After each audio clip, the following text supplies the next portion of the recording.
Hey everybody, thank you so much for checking out the channel and coming in today. My name is Lauren De Laguna and I'm the host, and I'm going to be interviewing Turtleboy today. He is a Massachusetts blogger. I started becoming interested in him while I was in school, and he has become a big part of this nation's news, whether or not you know who he is. Pleasant. Whether or not you know who he is right now, you will know who he is. He's a very important person at exposing people, but he also does stuff big to small. He talks about sports. He talks about a lot of things.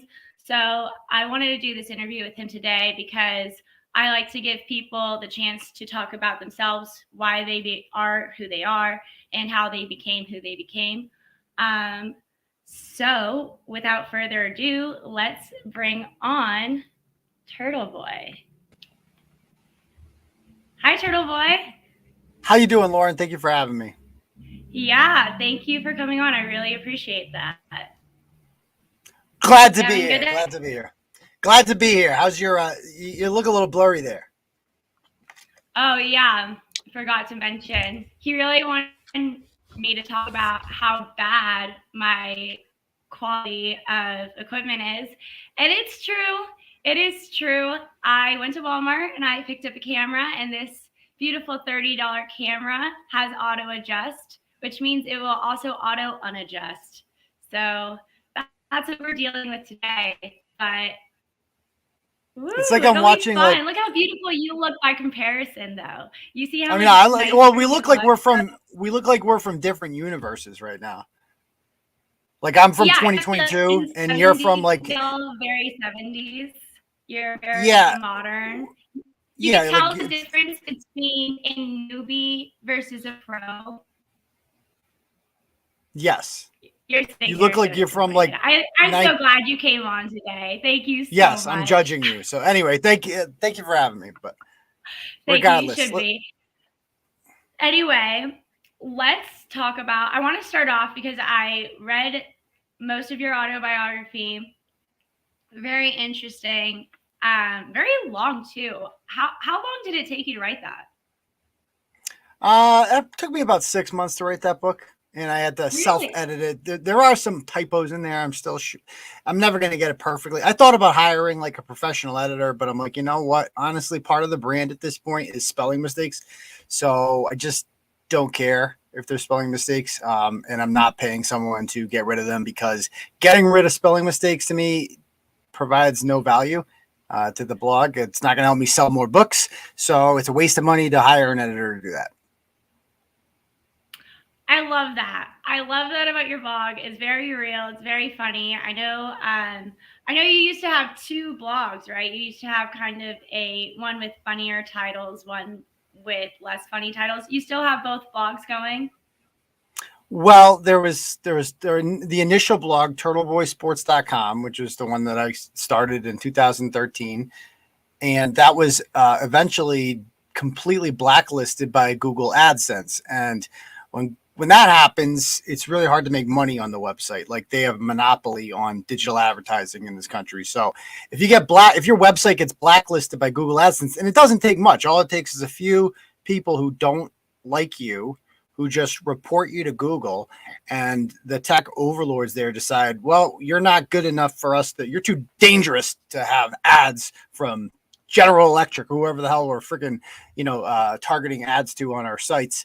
We can't have you anymore. So it became literally impossible to make any money on that website, which is a problem because, this is what I do for a living. So I had to start a whole new website from scratch, tbdailynews.com, and I had to get it monetized on AdSense, which I did. So it's okay there, but you're kind of starting over from scratch there. Like, I had an email subscriber base on turtleboysports.com, which I have to get all back. And believe it or not, there was an app for Turtleboy Sports that obviously doesn't exist anymore because I don't use that website. So we got to develop a new app for this.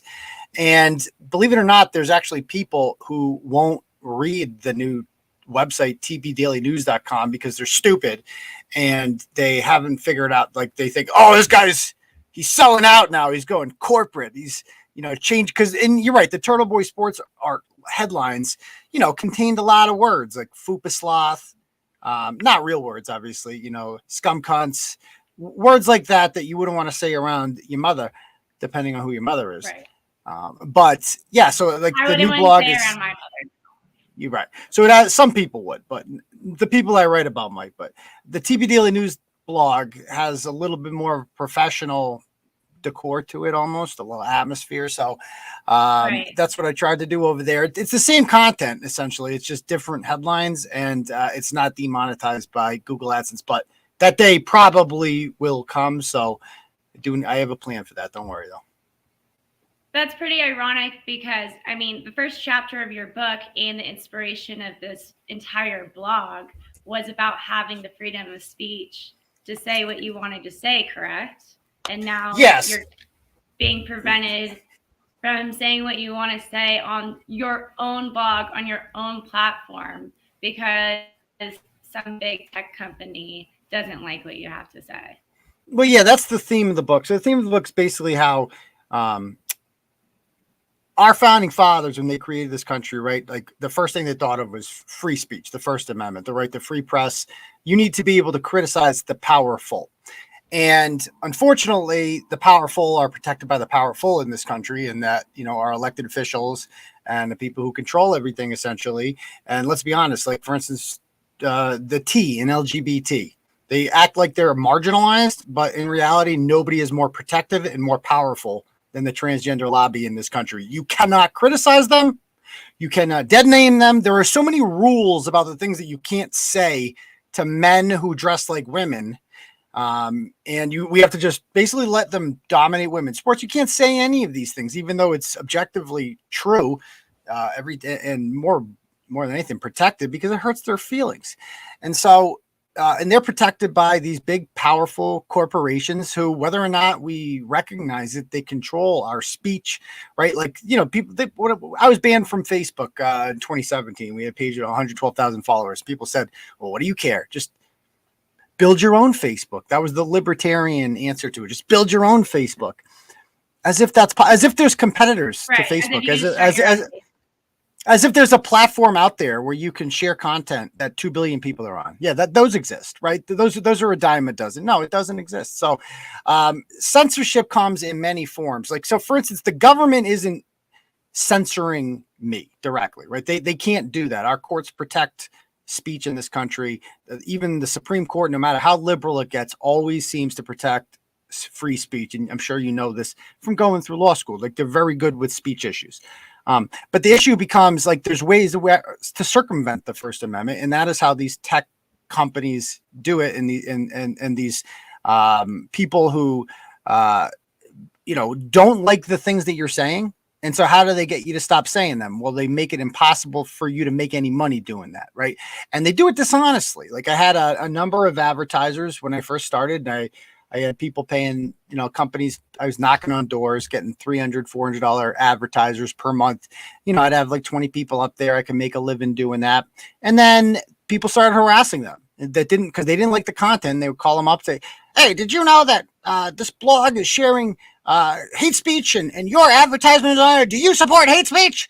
And they're like, dude, I'm trying to cook Southern food over here. I'm trying to like mix drinks because this is a bar you called, and you're annoying me right now. But they get those calls enough times, and they're like, dude, I'm trying to sell insurance, and they don't want to deal with it anymore. It's no offense to me. They're getting referrals from me, but it ain't worth it for their time because they're getting attacked by these online mobs. And it's just a way for them to circumvent the First Amendment and essentially silence you by using these really unethical and unseedy tactics. And so it's a big thing that I've had to overcome. Like, I am still here. They've been successful, and like, I don't have local advertisers anymore. They're all gone. I got completely demonetized on turtleboysports.com. That's gone forever. Okay. I lost a Facebook page with 112,000 followers. I've built over 50 pages since then. Some of them gaining, over 30,000 followers, all gone, constantly getting suspended. I was banned from Twitter completely for over 2 years. I had a big account with, a lot of blue check mark followers. What's the thing that you thought was the mildest that got you a censorship banning or Oh. warning or something? Well, on Facebook, I would just test it out. Sometimes I would just say, "Merry Christmas, everyone! Everyone, hug each other. Give your mom a hug, or something like that. Like everybody, be nice to each other." I said that on Christmas morning, and it got taken down for pornography or something like that. Like that was Facebook's thing, and I was just testing it out because I know that human beings are not like. There's no like I'm not big. I know You what I mean am. it was just literally an innocent post, and you're telling me that the AI bots just know that as a conservative, I wouldn't everything even you say it's say as a should be conservative. I think it's just volume. I mean, I initially like because I'm not. Let's face it. Like I know what I am and I know what I'm not. I'm not big enough for Facebook to be like have me on a fucking board up there and be like this guy. We're gonna silence this guy. Like they don't. I'm sure Mark Zuckerberg doesn't know who I am or anything like that. But these people have exploited the bots essentially, like the algorithms on Facebook, and I'm sure something in Facebook gets triggered if you just mass report it hundreds of times, right? And they're probably just like, well, something's wrong with this page. Obviously, we're getting all these reports, and Mhm. eventually they figured that they could take it down. So I would start posting these harmless things on there just to see what would happen. And yeah, like literally the most harmless things, like everybody have a nice day and love each other, would be taken down for hate speech or sex crimes or some bullshit like that. And it was just my way of proving that nobody's actually reviewing any of this stuff. That's interesting. That leads into a lot of global issues. But focusing back on, your story, before we started today, you said that what you called the Buffalo story is kind of what makes you who you are today. Mm-hmm. If you were to, yeah, why don't we go into that story? So it Yeah, let's started do it. at a Patriots v Buffalo. We got to start from the top here. So I was a high school teacher for I think 9 years at Shepherd Hall, so 11 years total. I taught in Worcester before that, and I liked doing it. And to be perfectly honest, I was good at it, man. Like I loved doing what I did. I took my craft seriously. All summer vacations long, I'd be doing lesson plans, getting ready. Like I really wanted to be good at it. I'm like obsessive like that. I want to be really good at whatever that I do. Unfortunately, in teaching, y'all get paid the same. So no matter how hard you work, it doesn't really matter. So you're not incentivized to basically work hard. So a lot of lazy teachers, quite frankly, who have been there, punching the clock in, just waiting to collect their pension, collecting, they're getting paid more than you essentially to do an inferior job. But anyway, I started noticing around, I don't know, around 2012, I wanted to start like, it was right when Obama got reelected the first time. And I feel like something changed in this country. And I kind of like people started having more animated opinions on things. We became more divided during the Obama era. And I started to, opine more on Facebook about things. And I liked sports at the time. I was really into sports. I used to call the show called Felger and Mazup, and I was a regular caller on there and I would share my opinions. And so I remember one year at Christmas around my family, they were just like, you should start a blog. Like you have all these opinions, you should just start a blog. So I did. I started a blog called AidanFromWorcester.com in late 2012. And I started writing some stories, and some of them started gaining traction and attention, but it got bigger, and people started complaining to the school about it because they didn't like the things that I was saying. And I got my principal, I mean, she was to see you next Tuesday, and she had it out for me. And basically she was looking for a reason to, it's hard to, fire a tenured teacher in Massachusetts. So you have to really start building a case on someone. So she started to build a case on me, and she would, try to document things, and she would take things that I posted on Facebook and say, well, this goes against our core values. Like this opinion you had on there is in contrast to what we believe at Shepherd Hill. So I started this blog, AidanFromWorcester.com. And this is a public school, just to clarify. This is a public school. That's correct. I taught 11th grade history. And I got called down to the office in late 2013, and I was told that there was a blog I had published about a Miami Dolphins football player who said he was a 300-pound lineman who said he was bullied by his teammates Richie Incognito and a couple others.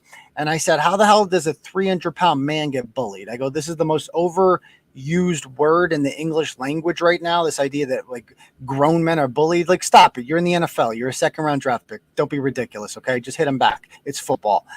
And I was told that that opinion that I held there, that violated or was in contrast to the school policy on bullying.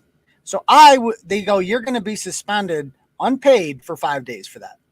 And I'm like, are you kidding me? So I have a union, and I talked to the union about it, and I had an MTA lawyer that I met with, and he's like, look at, I think we can get this down. We can fight this, and I think you'll win. But you're going to get suspended in the meantime, and you're going to lose salary, or you take a 3-day right now, and we just call it a day. And that's what we did. So I took a 3-day unpaid suspension, which is a pretty significant chunk of change there. It's like over $1,000 because teachers actually get paid by the day, you don't get paid in the summer. And so I'm like, I can't do this anymore. I'm going to get fired if I keep using my name. But I'm like, what if they didn't know it was me? Like, how do they know it was me? Because my name is on the website, EdenFromWorcester.com. So let's just do an anonymous blog. And I needed a name for the anonymous blog. Well, there's this statue in downtown Worcester that you may or may not have seen. It's on my background usually when I do my live show. And it appears to be a boy, like a 12-year-old boy, humping a turtle. And he's really riding it. It's like a magical turtle. It's called the Turtleboy statue, but it looks like he's, taking the turtle's virginity.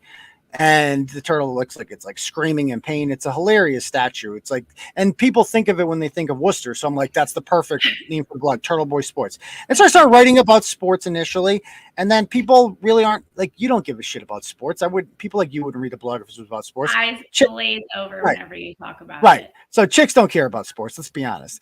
So I'm like, people want news. People want the things. People want to hear the things that they're thinking that they can't say out loud because they'll get suspended at work if they say those things. So I started saying them anonymously. And meanwhile, I'm going to work, clocking in every day as a teacher, doing my duties, coaching track after school.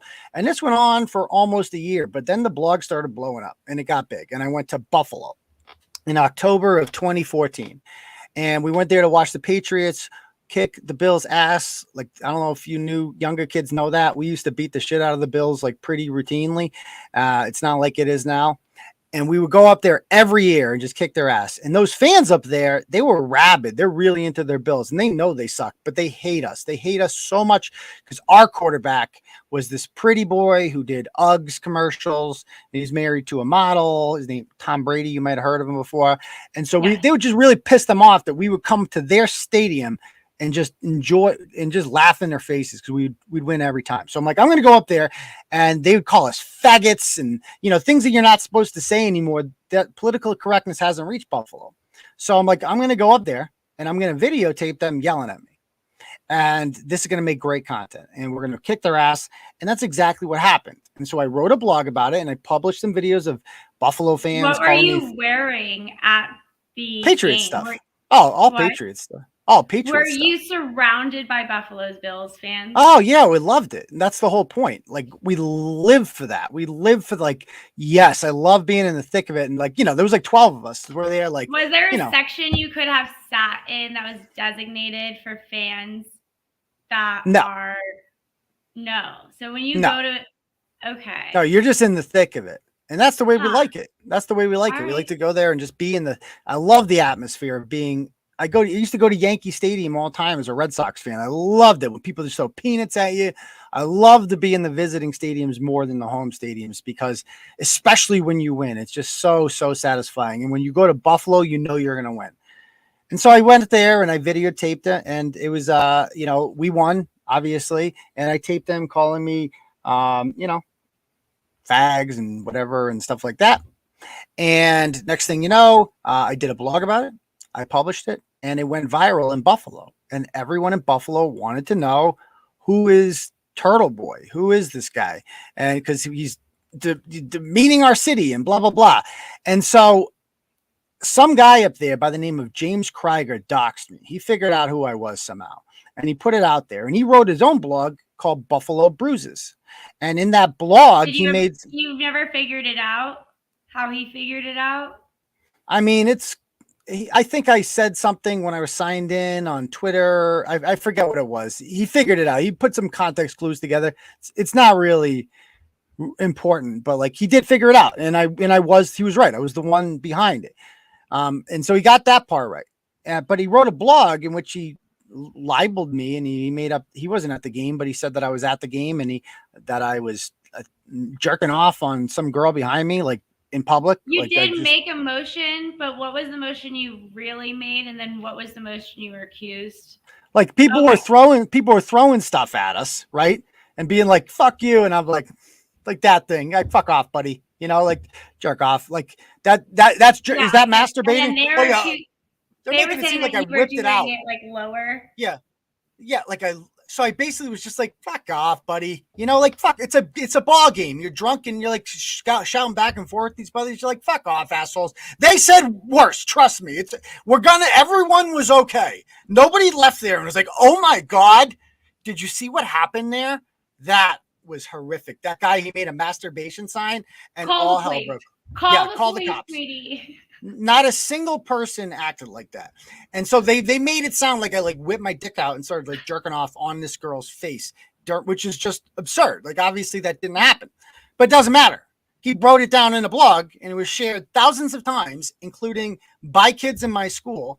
And obviously everyone was talking about it. And next thing you know, there's been a lot of controversy in my school in the past, teacher sex scandals, not me, other teachers before me. And Hot Tom, yeah, Hot Tom. There's a couple others too, Amber Jennings, and they didn't want this They didn't want another thing, and so they called me down and they're like, "Look, are you okay? First of all, like, I'm sorry this is happening, but we're getting bombarded right now, and we don't know what to do. Can we put you on paid leave till this dies out?" Basically, that was their plan. Just like hopefully this dies out, and I'm like, okay, and so I took a couple weeks off. And I just thought about it and I'm like, you know what? It would be easier for everyone if I just walked away, but I'm not doing it for free. So you're gonna have to pay me to do that. And so they offered me a full year salary and benefits, and they weren't going to contest unemployment, all this shit, if I just walked away and agreed not to sue them for mishandling this whole thing. And I'm like, sure, I took it because I saw it as a perfect opportunity to like have like a nest egg to start what I really wanted to do, and which was really my passion and my calling. And that's what I'm doing right now. And here I am 9 or 10 years later, doing this. But the blog, and I think you met a guy that I knew. Didn't you meet somebody this weekend? Yes, I did. Michael Caputo. You want to talk about Michael Caputo now? I want to give him a shout out. Quick shout out, nothing to do with Turtleboy, but he is just a great guy. Loves his children more than anything in the entire world. He worked for Trump too, He's kind of a big deal. He worked for Trump too, He's kind of a big deal. Yes, but I just think he's a humble, nice person, kind man, would, give the shirt off his back. He was kind to every single person we interacted with. I don't know. He just very nice person. So why don't you talk about how you know Michael Caputo? So it's funny because that blog, Buffalo Bruises, which completely defamed me, it was written by this completely racist alcoholic named James Krieger. He's a real piece of work. Search for his name. I wasn't the last person he defamed. And so he wrote about this charity called Bills Fans Thunder.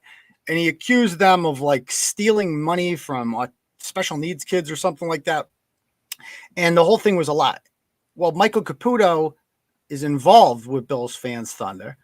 And, his friend ran the organization. So they sued James Krieger for defamation, and they won. And the judge ordered the entire website to shut down. So that blog about me no longer exists. And I got in contact with Michael Caputo when I saw he was suing, and I just thanked him. I'm like, dude, thank you for taking this asshole down. And him and I kind of started talking since then. We've been chummy since then. I like Mike a lot. He's a cancer survivor. Good guy. Good person to know. Throat cancer.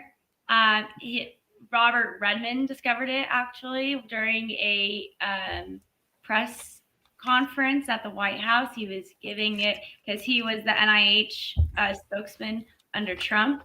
and he was giving a speech, and Robert Redmond was like, poked it, and was like, "Do you feel that?" And he's like, "Feel what?" And an hour later, well, I mean, he was rushed to the hospital immediately, and he said like an hour later, parts of his throat was gone, just completely life changing. Rough. I mean, it was clearly, I don't want to talk about his story too much because it's his story, and that there has been journalists who have pried too much, and I think, and have published about it already, so you can read about it. But it's a really beautiful story, and his children were a huge part of it and helping him survive, and his wife was a huge part of it and helping him survive. And I think as much as fun he had as CPAC, he really just wanted to go home the entire time and see his family, and it was really cool. He just seemed like a really good person. So I'm blessed to meet him. It was odd because I texted him today with like, "Oh, you should maybe watch this vlog with this random guy from Massachusetts." I mean, he's kind of a big deal because he gets posted by all of these other people, and he breaks major stories, major news. And he's like, "Aidan, Aidan? That's cool." Small world. Small Aiden, world. I say hi. So Yeah. that was pretty funny. That was pretty small world, small world. I love that sort of stuff. I love that sort of stuff. But all right, I want to get back onto it. So can we actually talk about one of the first things that really stood out to me in your book? It was really early on in, I think it was chapter 2. Can you talk about Fanning versus Shepherd Hill and like The American two education? schools Yeah, about the difference between them and American education, and how I think certain communities are really struggling. And what I mean, I understand Fanning Hill was taking in the worst of the worst, but why do you think those kids were going to you? What was causing those kids to have those issues? so I taught at this school called the Fanning Learning Center in Worcester. For those of you unfamiliar with Massachusetts, Worcester is the second largest city in New England, and it's an urban environment, and so you're gonna have a lot of kids coming from impoverished backgrounds, etc. I'm a graduate of the Worcester Public Schools. I grew up in it. It's very diverse. It's cool. It's a cool place to live. I always liked Worcester. But teaching at the school, the Fanning Learning Center, they got to take each Worcester Public Secondary School sent 10 of their worst behaved students that they just couldn't deal with anymore to the Fanning Learning Center. And it was basically like an island of just a way to make the public schools better by taking the worst kids and just throwing them on this island, and then there's someone else's problem. We had about 50% attendance every day. I would have to kick at least one kid out of class every day because they would tell me to fuck off or, suck my dick or whatever, something really colorful.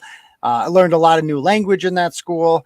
But I also learned a lot about shitty parenting, to be perfectly honest. Like, these kids were a product of their environment. Their futures were predestined for them the moment that they were born. These kids grow up in abject poverty. Their parents are crackheads. They have no values. They never learned right from wrong. They don't have parents who value things that my parents did, like Did you have a education. single student with a good mom? I didn't meet any parents. That's the thing. No, I mean, I had one kid whose father killed the chief of police in Paxton. It was a big thing about 25 years ago. Robert Mortell's killer. I had his son in class, and he was like 2 years old when his dad did that. So I had a lot of. So no, I never met him because he's in jail for the rest of his life.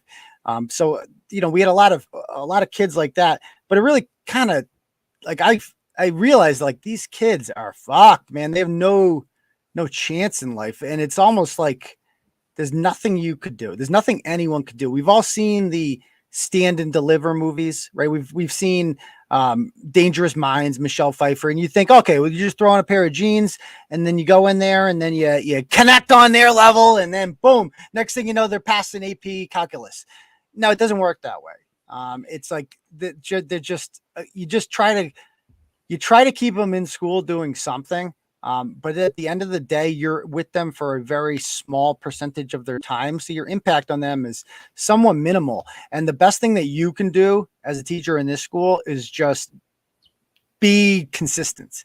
That's what they taught us. It's like, just be consistent. Hold them accountable when they break rules. Believe it or not, kids like that want you to make them in trouble when they break rules, because they break rules all the time when they're growing up and they never get in trouble.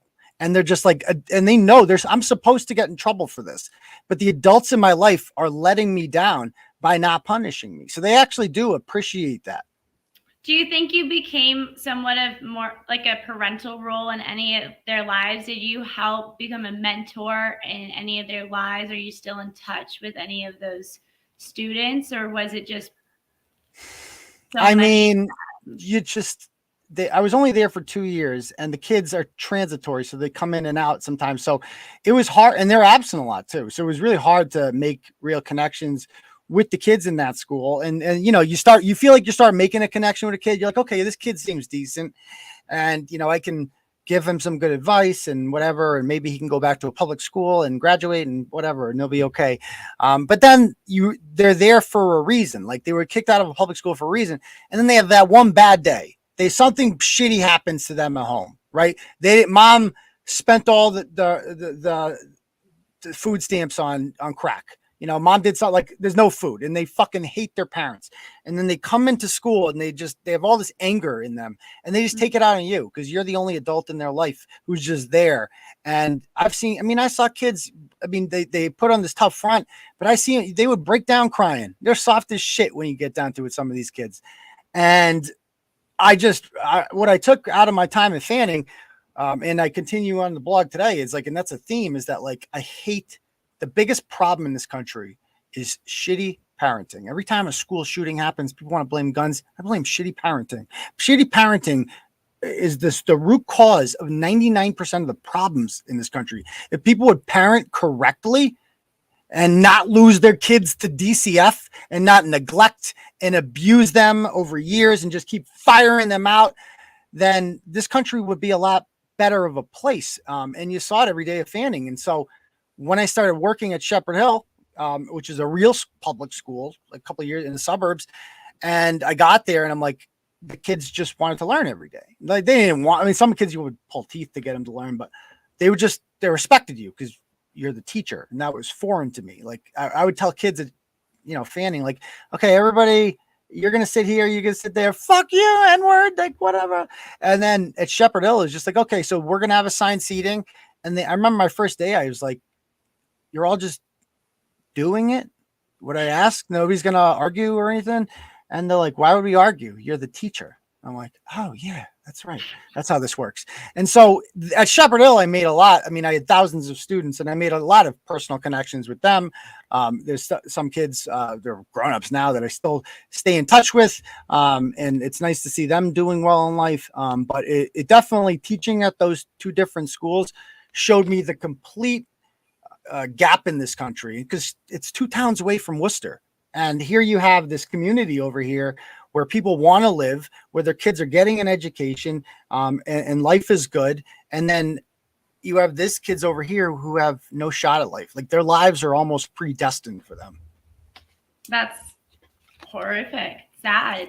It really is. It just shows what a major effect parenting has. But what do you think of education in America? And you were talking about how your blog became from sports to kind of more news. Do you support any elected officials, and is education a big part in your politics? Yeah, I still do support like teachers unions. Like, a lot of my readers don't like teachers unions, right? Because I court a right-wing crowd. And when they find out that, like, I support teachers unions and their right to, I don't think teachers unions should be, I think they need better leadership. I think they're run by filthy communists who and especially during what they did during COVID was unforgivable, and they need better leadership. But I don't believe that they should be shut down completely, because the union provides due process for teachers. Like, when I was unfairly suspended for sharing opinions on the internet, the union had my back. They paid for an attorney that I wouldn't have been able to afford on a teacher's salary. And I think that's important, due process. The right to assemble, the right to free speech. That's what unions are. And so I do support that. Do you feel like they sometimes negotiate contracts, however, that are solely that benefit the teachers, even to the extent that it's in detriment to the students? Not really. I mean, I know that's what people believe, but all teachers. I mean, it's not like teachers are making bank doing the job, right? They're making. You're never going to be rich, but you're never going to be poor being a teacher, right? It's the pension afterwards. It's the inability to fire bad teachers. How do you? Okay, so question for you: then, how do you define a bad teacher? Who's a bad teacher? So the way that it was described in this movie called Waiting for Superman, they called that's propaganda. That's the worst movie I've ever seen. Go ahead. Waiting for Superman. It's bullshit. That's a charter school propaganda. But go ahead. It is. I mean, they Yes. do promote charter schools in that movie. Yeah, Jeffrey Canada is the main character. He gets paid $500,000 a year because he makes his own salary as the president of whatever freaking charter school in Harlem that he runs. And by the way, that school gets to be selective about who gets in and who doesn't. So when you get to decide, when you don't have to serve the entire public, when you get to pick and choose who your students are, of course you're going to outperform public schools. I see what you're saying. It's a big scam. I do understand what you're saying. But I would ask you, like, how do you, and I agree with you in theory, like that teachers who do a better job. I had a teacher in public school. I hear she's very nice, and I've actually heard over her later years she's been doing substantially better. But when I was her student, she would show, I don't know if she's depressed, but she would show up every day in pajamas. She would teach with an overhead projector, despite that being passe for the times.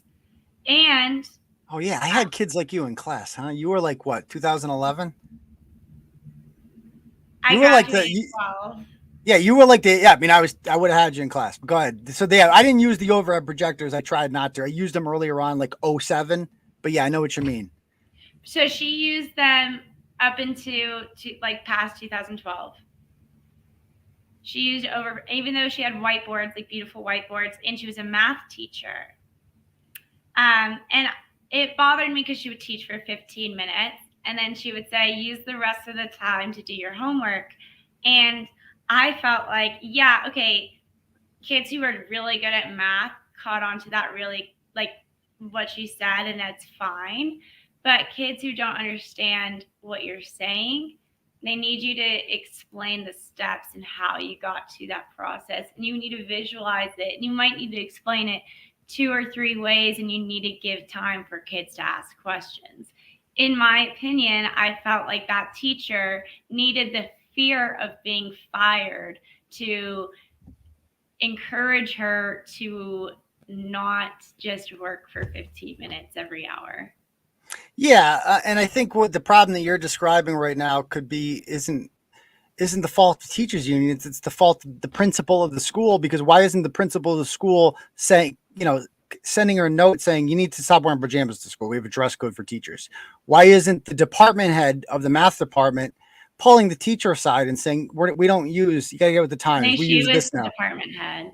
Well, there's another problem. The principal controls who the department is. So what you're describing is a failure of leadership in the schools. I think the problem with schools isn't necessarily the teachers. It's the fact that it's like any job. Like look at how many police departments are run by these shitty police chiefs that just want to climb the ladder, right? People like that, they kiss asses. And schools are the same way. People that want to go into administration are shitty teachers generally. They can't do the job, and so they want to be the boss. They want to make more money, and they don't know what, and they're inadequate. And so I guess my thing here is that, like, so I was whatever. I mean, like I said, I consider myself a good teacher. My kids we had a standardized test at the end of the year for history, and there was 2 other 11th grade teachers, and my kids outperformed the other kids by over 15 points, right? Like we had like an 85 average, they had like a 70. And I got through the entire curriculum. I didn't miss this. I think I used 2 sick days in like 9 years, my entire time there. Wow. I was dedicated to this job, right? But I couldn't, I actually taught in the morning. I would bring students. Like, I didn't teach advanced placement. That was my passion. But I wanted to. So in the morning, I would tell kids that were in AP history, come in and get some extra help from me, and I'll kind of coach you along. And the other teachers didn't like that because I was kind of like undercutting them a little bit.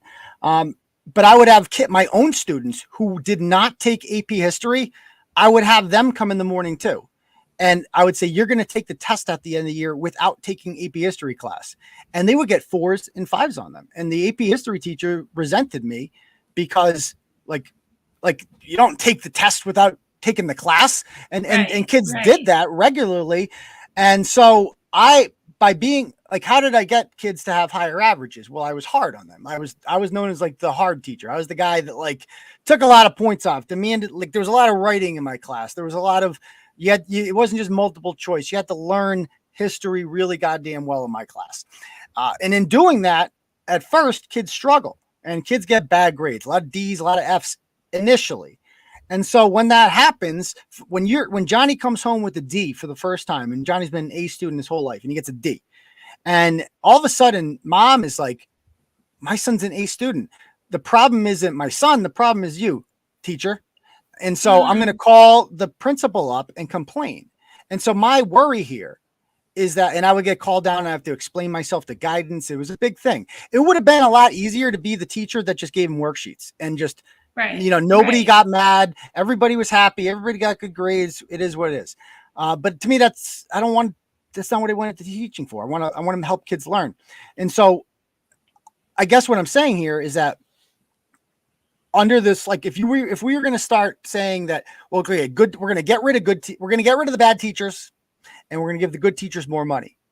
Well, under that idea, I would have been considered a bad teacher because why? Because I'm the one that they're getting phone calls about in the main office because I'm hard on them. You know what I mean? Like the good teachers were the ones that would have just been giving them worksheets. Everybody's happy. No one's complaining. To administrators, that is what a good teacher is. And so that's why I don't believe in merit pay.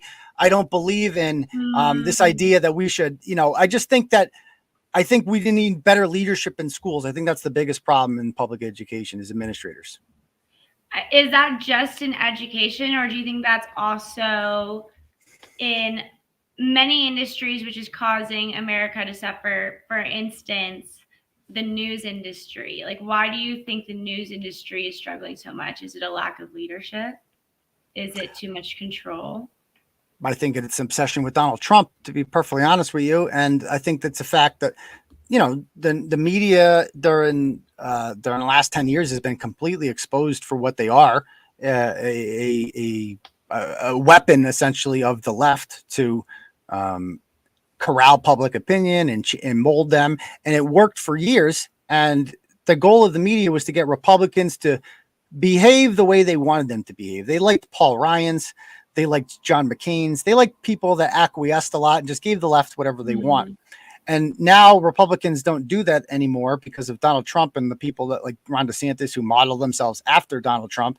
And they don't know what to do. And so they just freak out and they lie some more and they hope that you believe it. And a lot of their followers do believe it. And they do believe that Donald Trump is the biggest threat to America that has ever existed. And Ron DeSantis is the second coming of him. And they must be stopped. And that creates division. Speaking of stopping Donald Trump, did you see what happened in the news today? I found out like 3 minutes before coming on. Yeah, they raided Mar-a-Lago. It's like cool story. Like their obsession with this guy. He hasn't been president in 2 years, but wait, that's terrifying.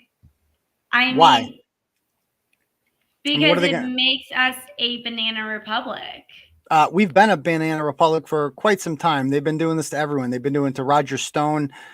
They've been doing it to anybody who is really associated with Donald Trump, just weaponizing. The FBI has become a tool of the left, like the armed forces of the left, to go after political opponents of Nancy Pelosi, basically. And look, that's clear as day. Not surprising. But this is an ex-president. Like, this was an elected president, the most recent president. On what grounds? I mean, it's a little, so you don't even find it mind-blowing at all. I mean, I do find it. I mean, it's you surprised? You didn't see this one coming? Like, where you been? This is what they do now. Lauren, they made a ministry of disinformation. They actually They wrote, got shut down though. yeah, but they made it. They thought it was a good idea. Okay. They'll do anything, these people. A ministry of Oh my god. disinformation. If that's not the most Orwellian thing I've ever heard in my lifetime, I don't know what to say. I mean, these people are they play to win. You have to respect the game. They play to win. Republicans They don't play to do. win. We don't fight like this. And They maybe we do. should. Maybe we should. That's why it confuses But I don't me. want to talk about Donald Trump. I don't want to talk about this shit. Let's talk about the blog. Let's talk about Turtleboy. Okay, We just absolutely. Donald Trump. People can go watch that shit on MSNBC or I It mean, is this is what shocking, and it is yeah. today's news, and it was just shocking, and it was just Yeah. shocking. I'm not shocked. Anybody who's shocked about this hasn't been paying attention. I just said I was shocked. I've been paying attention.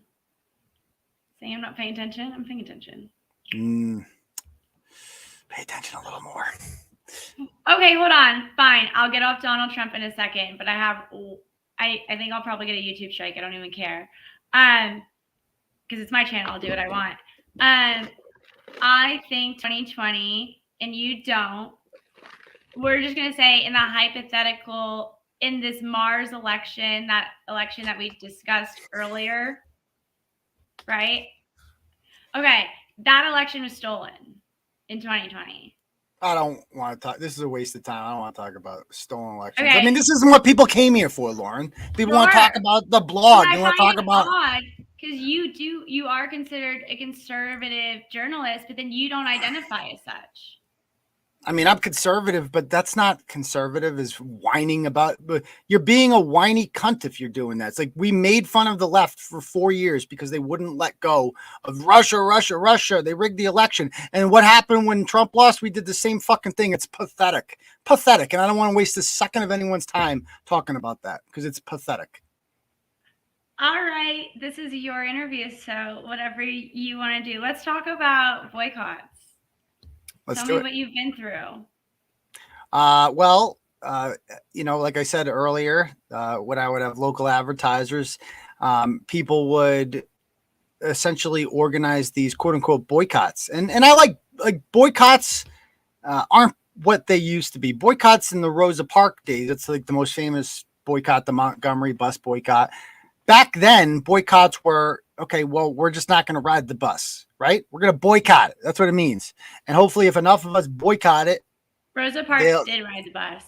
She specifically wrote it. She wrote it extra hard in the front. And then she walked to work for a year. Oh. Yeah.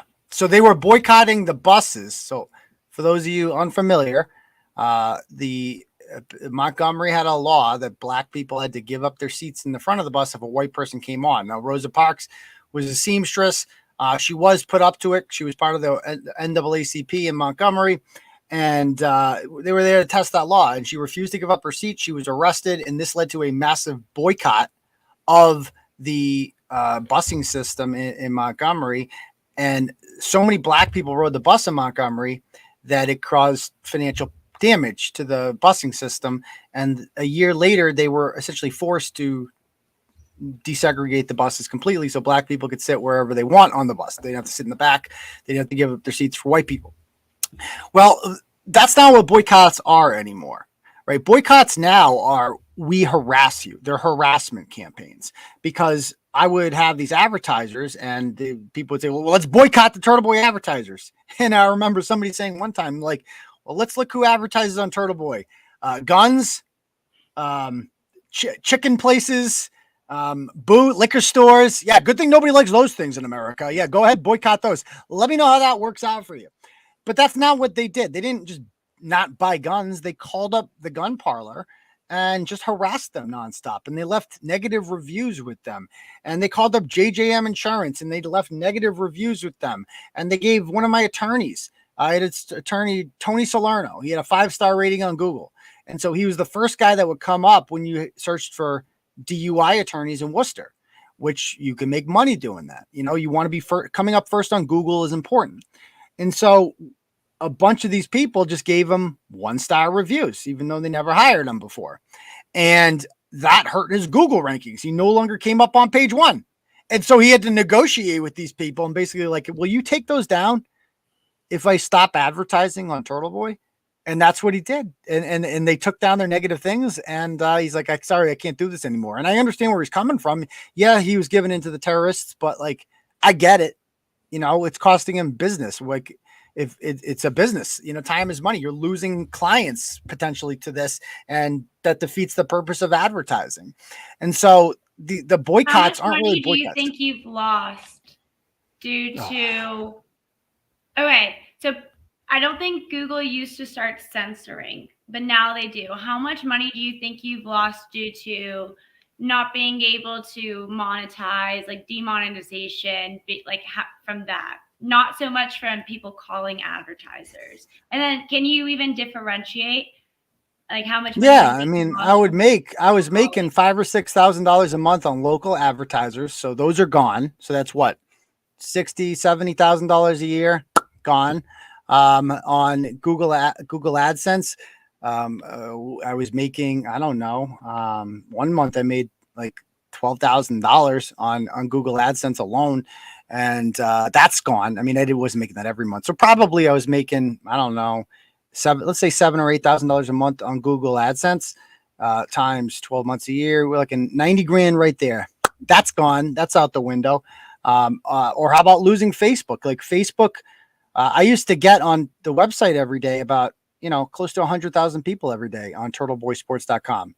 And most of them came from Facebook. Most of them came because I would share the blogs on Facebook, because social media companies have trained us to go to them for content. Nobody goes to websites anymore. Like, do you go to any websites every day and just like, or do you go to the website, or do you go to that website's Facebook page or their Twitter account? I go to turtleboy.com every day. TVDailyNews.com, you mean? Maybe, yes, I do. Yeah. No, that's a serious question though. When you go to the blog, do you go directly to the blog, or do you access it through clicking on social media? Oh, I'm old, so I have a link saved somewhere, and I just repeatedly click that link, that specific link. Okay, so you go directly to the blog then. So you're rare, and most people don't do it that way. Most people access it by going through Facebook or Twitter. I don't like Facebook, and sometimes I delete Twitter off my phone when I'm just like not in the mood to deal with it. So over 2 billion people use Facebook every day, and so whether or not people realize it, it is the digital public square, and they have monopolized our discourse. They have monopolized our comment. Like, most websites don't even have comment sections anymore because they want you to comment on their Facebook page, right? They want to build up their social media following that way. And so that is essentially where most of my readers come from. And so when they took away our page with 112,000 people, all of a sudden I'm cut off from 112,000 people that I earned, right? Like, I earned their follow. How did I earn their follow? By making quality content that they found interesting enough to follow the page. These are two adults, me and the reader, having an agreement. Like, I make content, you like content, you follow me. And then all of a sudden this tech company comes in there and says, no. This relationship is severed. That's essentially what they're doing. They're telling two consenting adults, no, you can't read him. He's dangerous. He's bad. He can't be on this site anymore. You need to go directly to his site. You can't read it through us anymore, because we are going to have a moral high ground around here. And we're not going to platform this hate speech on here anymore that these random losers don't like. It's extremely difficult to calculate then how much money you lost from, the algorithm specifically targeting your platform on all of the different medias, on Facebook, on YouTube, on Google, and just in general, how the algorithm works clearly disadvantages you financially. Would you ever consider a lawsuit against big tech? That's a good question. So when it first happened, I'm like, ask anybody who's back then. I'm like, I'm going to sue Facebook and blah, blah, blah. And I thought but it's not going to happen. Section 230 insulates them. This thing called Communications Decency Act, Section 230, essentially gives social media platforms the right to decide they can kick you out for whatever reason they want. Essentially, you have no right to be on there, because I was under the impression that my Facebook page was mine. It's not. And all you people out there with Facebook pages and Twitter accounts, and you're like, oh, this is my Twitter account. It's not your Twitter account. It's their Twitter account. They're letting you use it. Okay. They can take it away whenever they want. They don't need a reason. They don't have to explain why. And you ain't getting it back. There's no appeals process. There's nothing you can do about it because it doesn't belong to you. But, okay.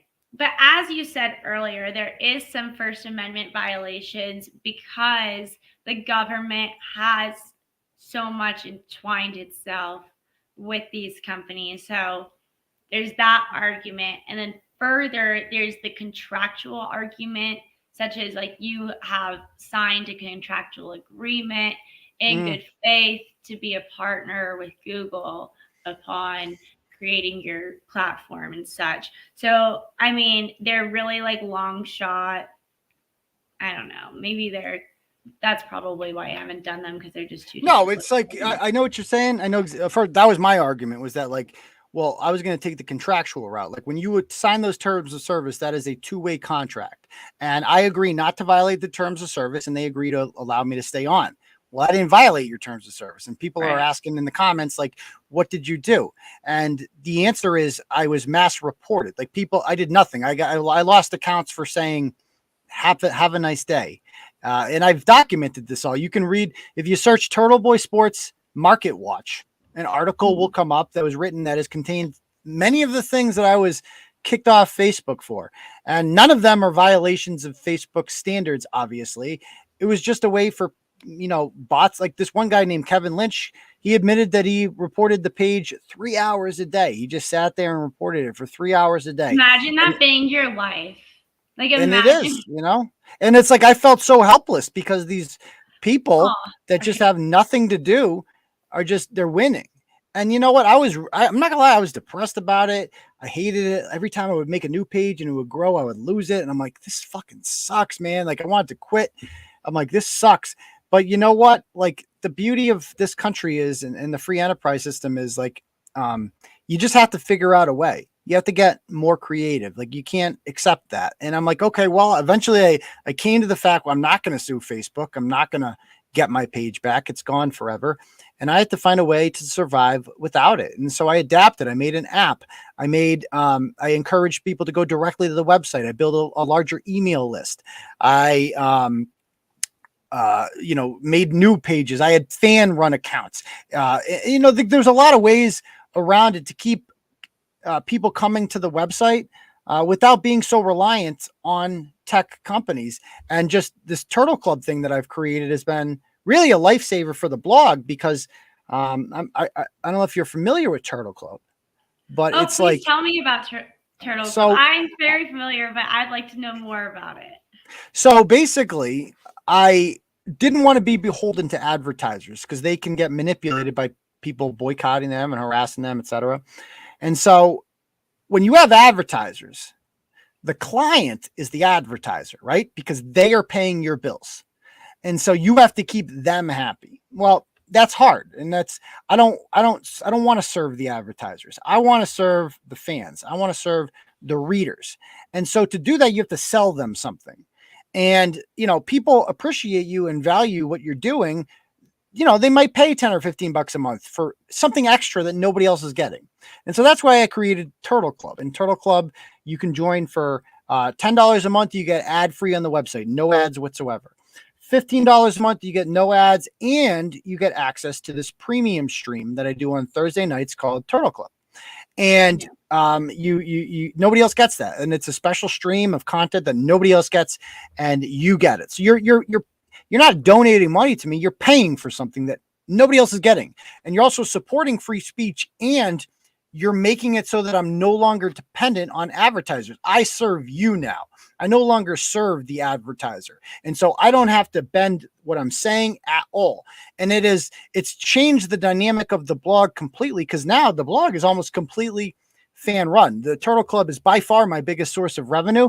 How And I many hope it fans continues. do you have on the blog? It changes every month. Sometimes I'll lose subscribers and I'll gain new ones, but I don't know. I'd have to look. Last I saw, it's gotten up to like 400 or 500 people on there. But I'd like to get it to a few thousand, and that's like what, for instance, like everybody's doing this now. ESPN is ESPN Plus.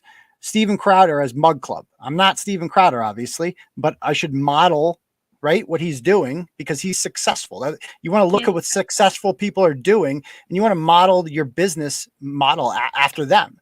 And so that's basically what I've done is create this like extra. I mean, every website has that now, an extra thing that you can buy into to get more than the average reader.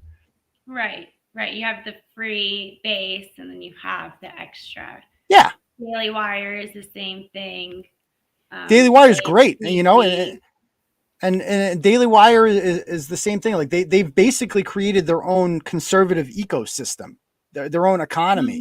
Mm-hmm. Harry's razors, right? Yeah. They got rid of them because Harry's Razors was like they some asshole on Twitter said, "Why are you supporting Michael Knowles' show?" And they're like, "We won't be supporting that anymore." And they said, "Fuck you," and they just started making their own razors. Did you have any of your advertisers respond to your haters in a way where they publicly denounced having ever supported you? Or did they just say, we just can't deal with it anymore? That never happened. Luckily, I would have been pissed. I mean, they know that like if they did that, I would have blogged about them. Like it's one thing just, leaving. If you were just going to leave, and I get it, but if you're going to fucking bow to the mob, I'm going to fucking destroy your company. Because fuck you, you're my enemy at that point. You're not just leaving me, you're shitting on my fucking company on the way out, motherfucker. And I have a company too, just like you. So I'm going to fucking shit all over you. You think those trolls are bad? Wait till you meet turtle riders, right? Wait till 7-pounders up your ass every day. You ain't going to like that very much now, are you? And so, no, nobody ever did that, luckily. A couple of times did the opposite. There was one place called Benny's Cafe who just unleashed this scathing. They were my longest advertiser, Benny's Cafe. They got harassed and they're like, "Can we write an op-ed?" The manager was like, "Can I write an op-ed on Turtleboy?" Basically blasting them, explaining why they advertised. They're like, "Dude, we pay to be seen. That's how advertising works. We pay to be seen. Turtleboy has more eyeballs than any website in Worcester.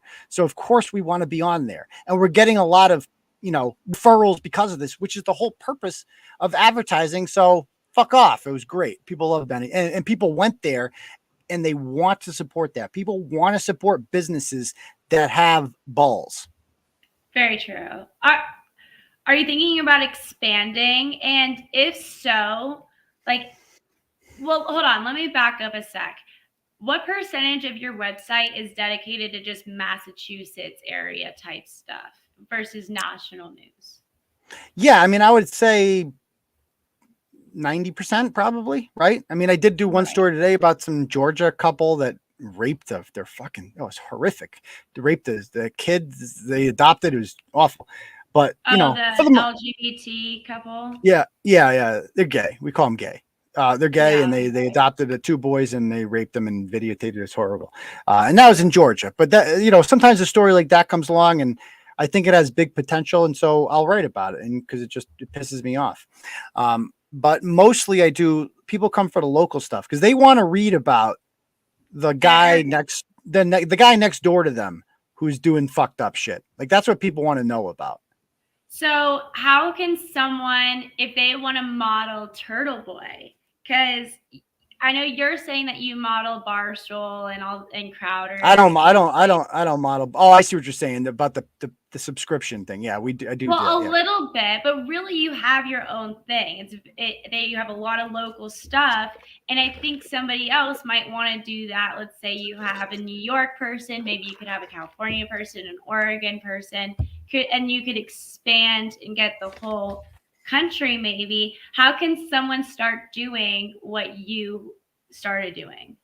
It's a great question. So when I first started, I mostly did Worcester area stories, but Worcester's not the big Boston's where you want to be in Massachusetts. So I'm like, I need more bloggers. And around 2016, 2017, I put the call, I need more bloggers, and I could pay you per page view because I was getting Like the more page views I bring in, the more money I get from AdSense. And so like it would make money for everyone. And so I had North Shore Turtle Babe, I had Merrimack Valley Turtle Bay, I had South Shore Turtle Girl, I had it was just Rhode Island blogger, Rhode Island Turtle Sister, we called her, Western Mass Turtle Girl. I had a whole bunch of bloggers. This guy Shell Shocker, he was in Central Mass, and they would write their blogs, and they they would build about things that are happening in their area, and I would build a following in their areas. Like I was getting people from Plymouth, from Brockton. Like I had no following in those places before I brought on these new bloggers. And in 2017, that was the year I went from like, I think 25,000 Facebook followers to 100,000 within 1 year, is because they started bringing them in. And it got me thinking, I'm like, well, let's keep expanding. Like, let's get a Turtle Boy New York, a Turtle Boy New Jersey, Turtle Boy Pennsylvania, Turtle Boy Texas, but it's hard finding the talent. Like there's been a couple things here. Number one, I have some trust issues because, as we know, I've brought on a couple bloggers that have essentially been extremely shady characters. We don't need to get into that too much. Yeah. And so, I have some trust issues, and and that's for now on. If you want to work for me, a couple things you're going to have to sign. You're going to have to sign a non-compete, meaning you are not going to just use my platform that I built with everything. Like I invested everything into this. You're not going to use what I built to build up your own thing and go doing your own thing. That ain't happening. If you're that untalented that you can't make it on your own, you ain't going to use me anymore. So you're going to sign that, and then you're going to sign an NDA. So anything you find out about Turtle Boy behind the scenes, our private conversations, none of that. If you do that, I'm going to sue your fucking ass off. You are going to agree not to publish anything.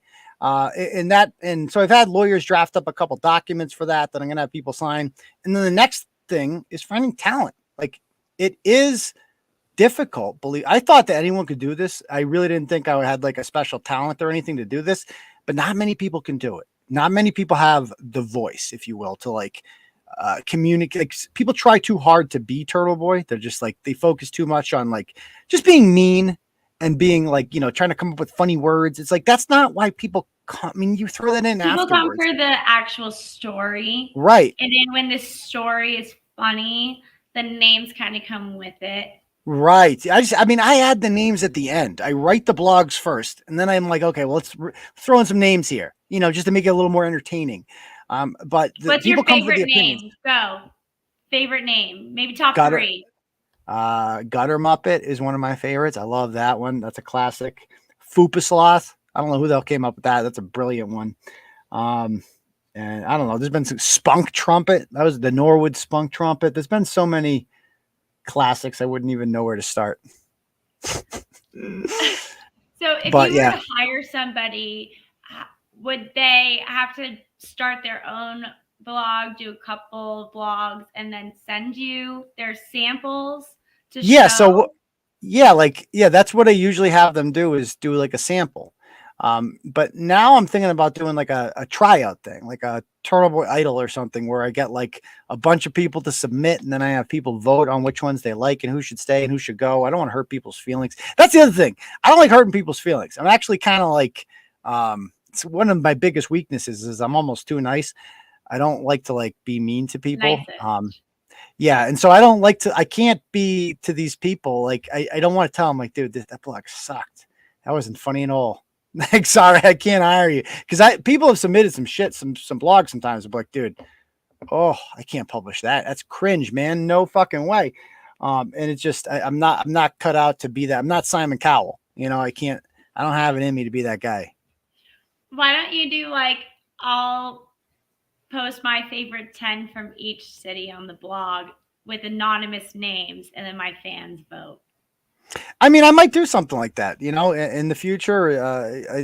I am going to make a concerted effort to have more bloggers by the end of the year, in new places, creating new content and building new markets. In order for that to work, they're going to have to utilize Facebook. Like, you're going to have to find local community groups to share these blogs in and start, getting new eyeballs on the content that nobody saw before. And you're going to have to do it on a regular basis. You can't just do one blog a week. Like, you have to And that's the other thing I have, right? Is like, you're not going to be able to make a living doing this right away. That's going to take some time. And How long so do you think? before you can make a living doing this, like, I don't know, 6 months, a year, So because, you'd have to have like a part-time job. How or many a rich hours do husband. you have to dedicate to this a week if you want it for a year in order to get there? The people that I've had blogging in the past, they all have, their husbands work. I'm gonna be perfectly honest with you. Most of my bloggers have been women and their husbands work. And so they've had the luxury to be stay-at-home moms or whatever in that regard. Some of them are ratchets who just, don't take care of their kids, but that's a different story. Or just ignore them to do the blog. Just neglect But them. Don't yeah, abuse them though. They don't don't abuse abuse. them. No, Just the abuse and neglect. them.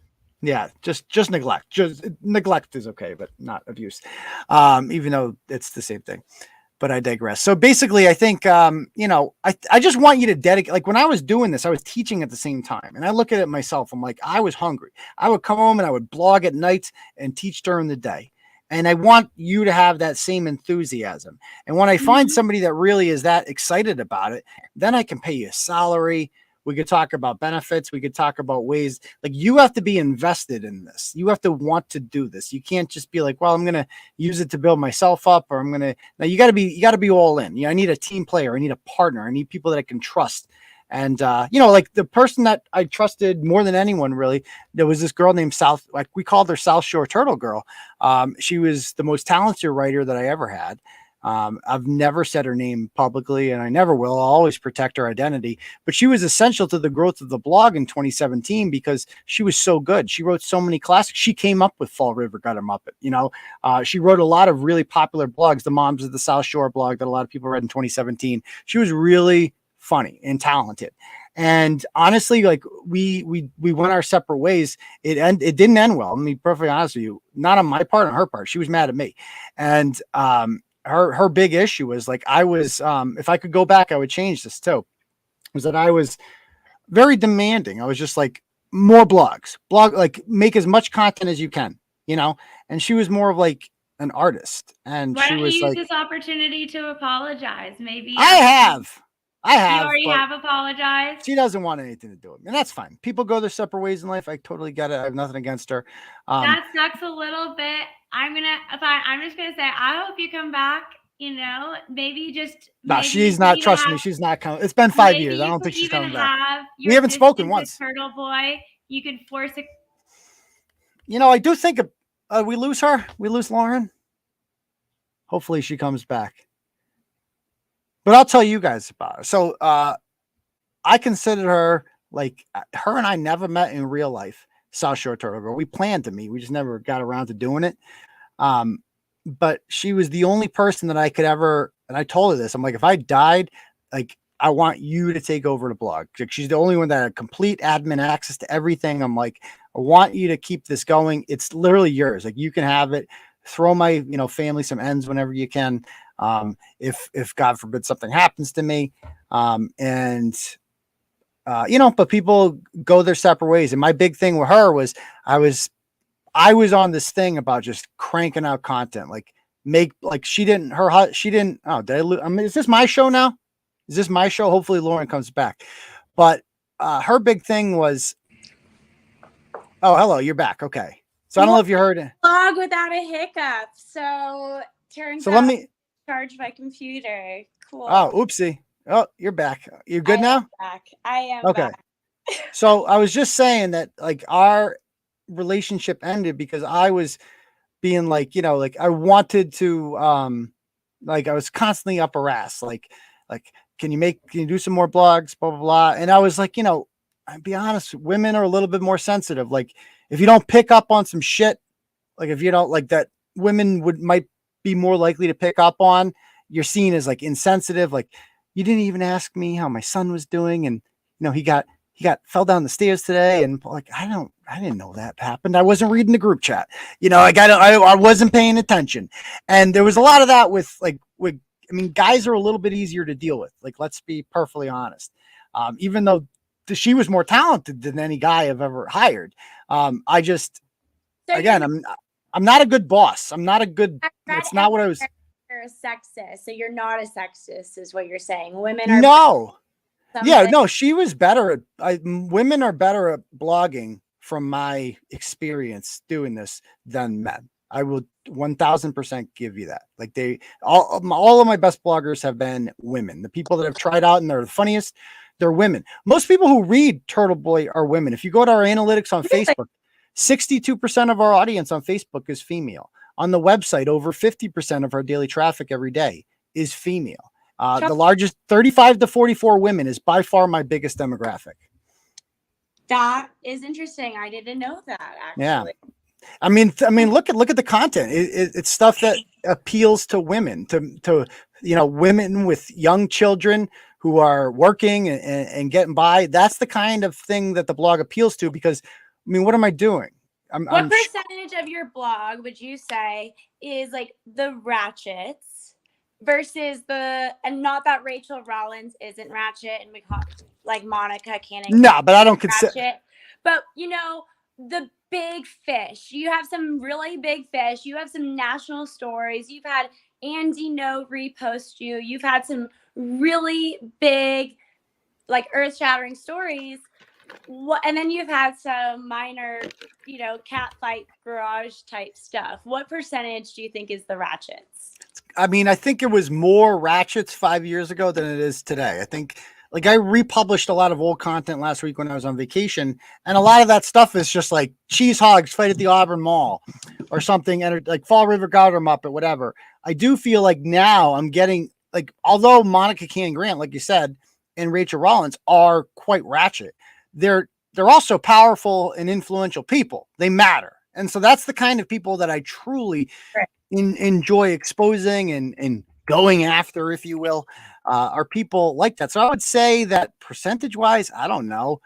I would like to think the majority of the content on the website now is has a political purpose to it, or has like a bigger overreaching thing than just, I mean, that's the thing. It's like, I don't like to shame people for the sense of shaming it.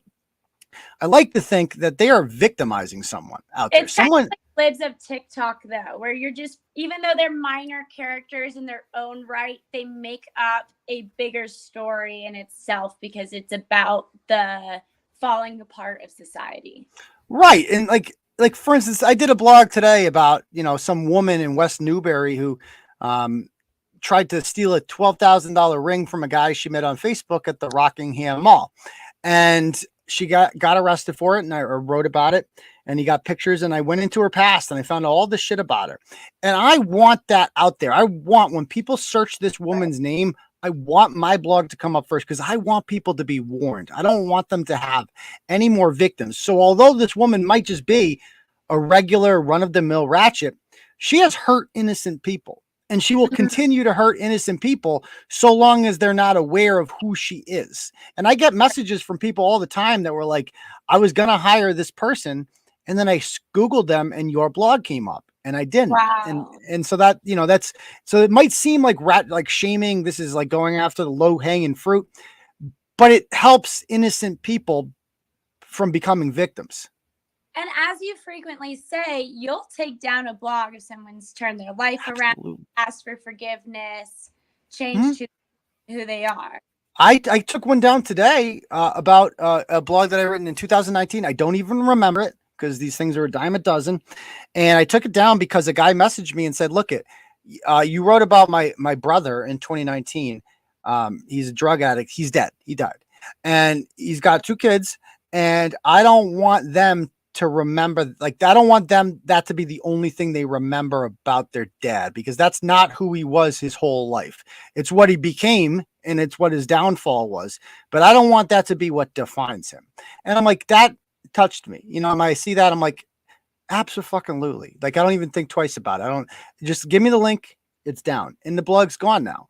And because I totally get it. I don't want this to be a long form of punishment for you forever. Like, I want, if you change, I absolutely want you to be like, the media doesn't do that, by the way. They don't take down your worst incident. They keep it up forever. And they're the good guys and I'm the bad guy. I'm the one that actually has empathy for people who, you know, I shame you, but then if you change and you're a decent person, I'll take it down. No problem.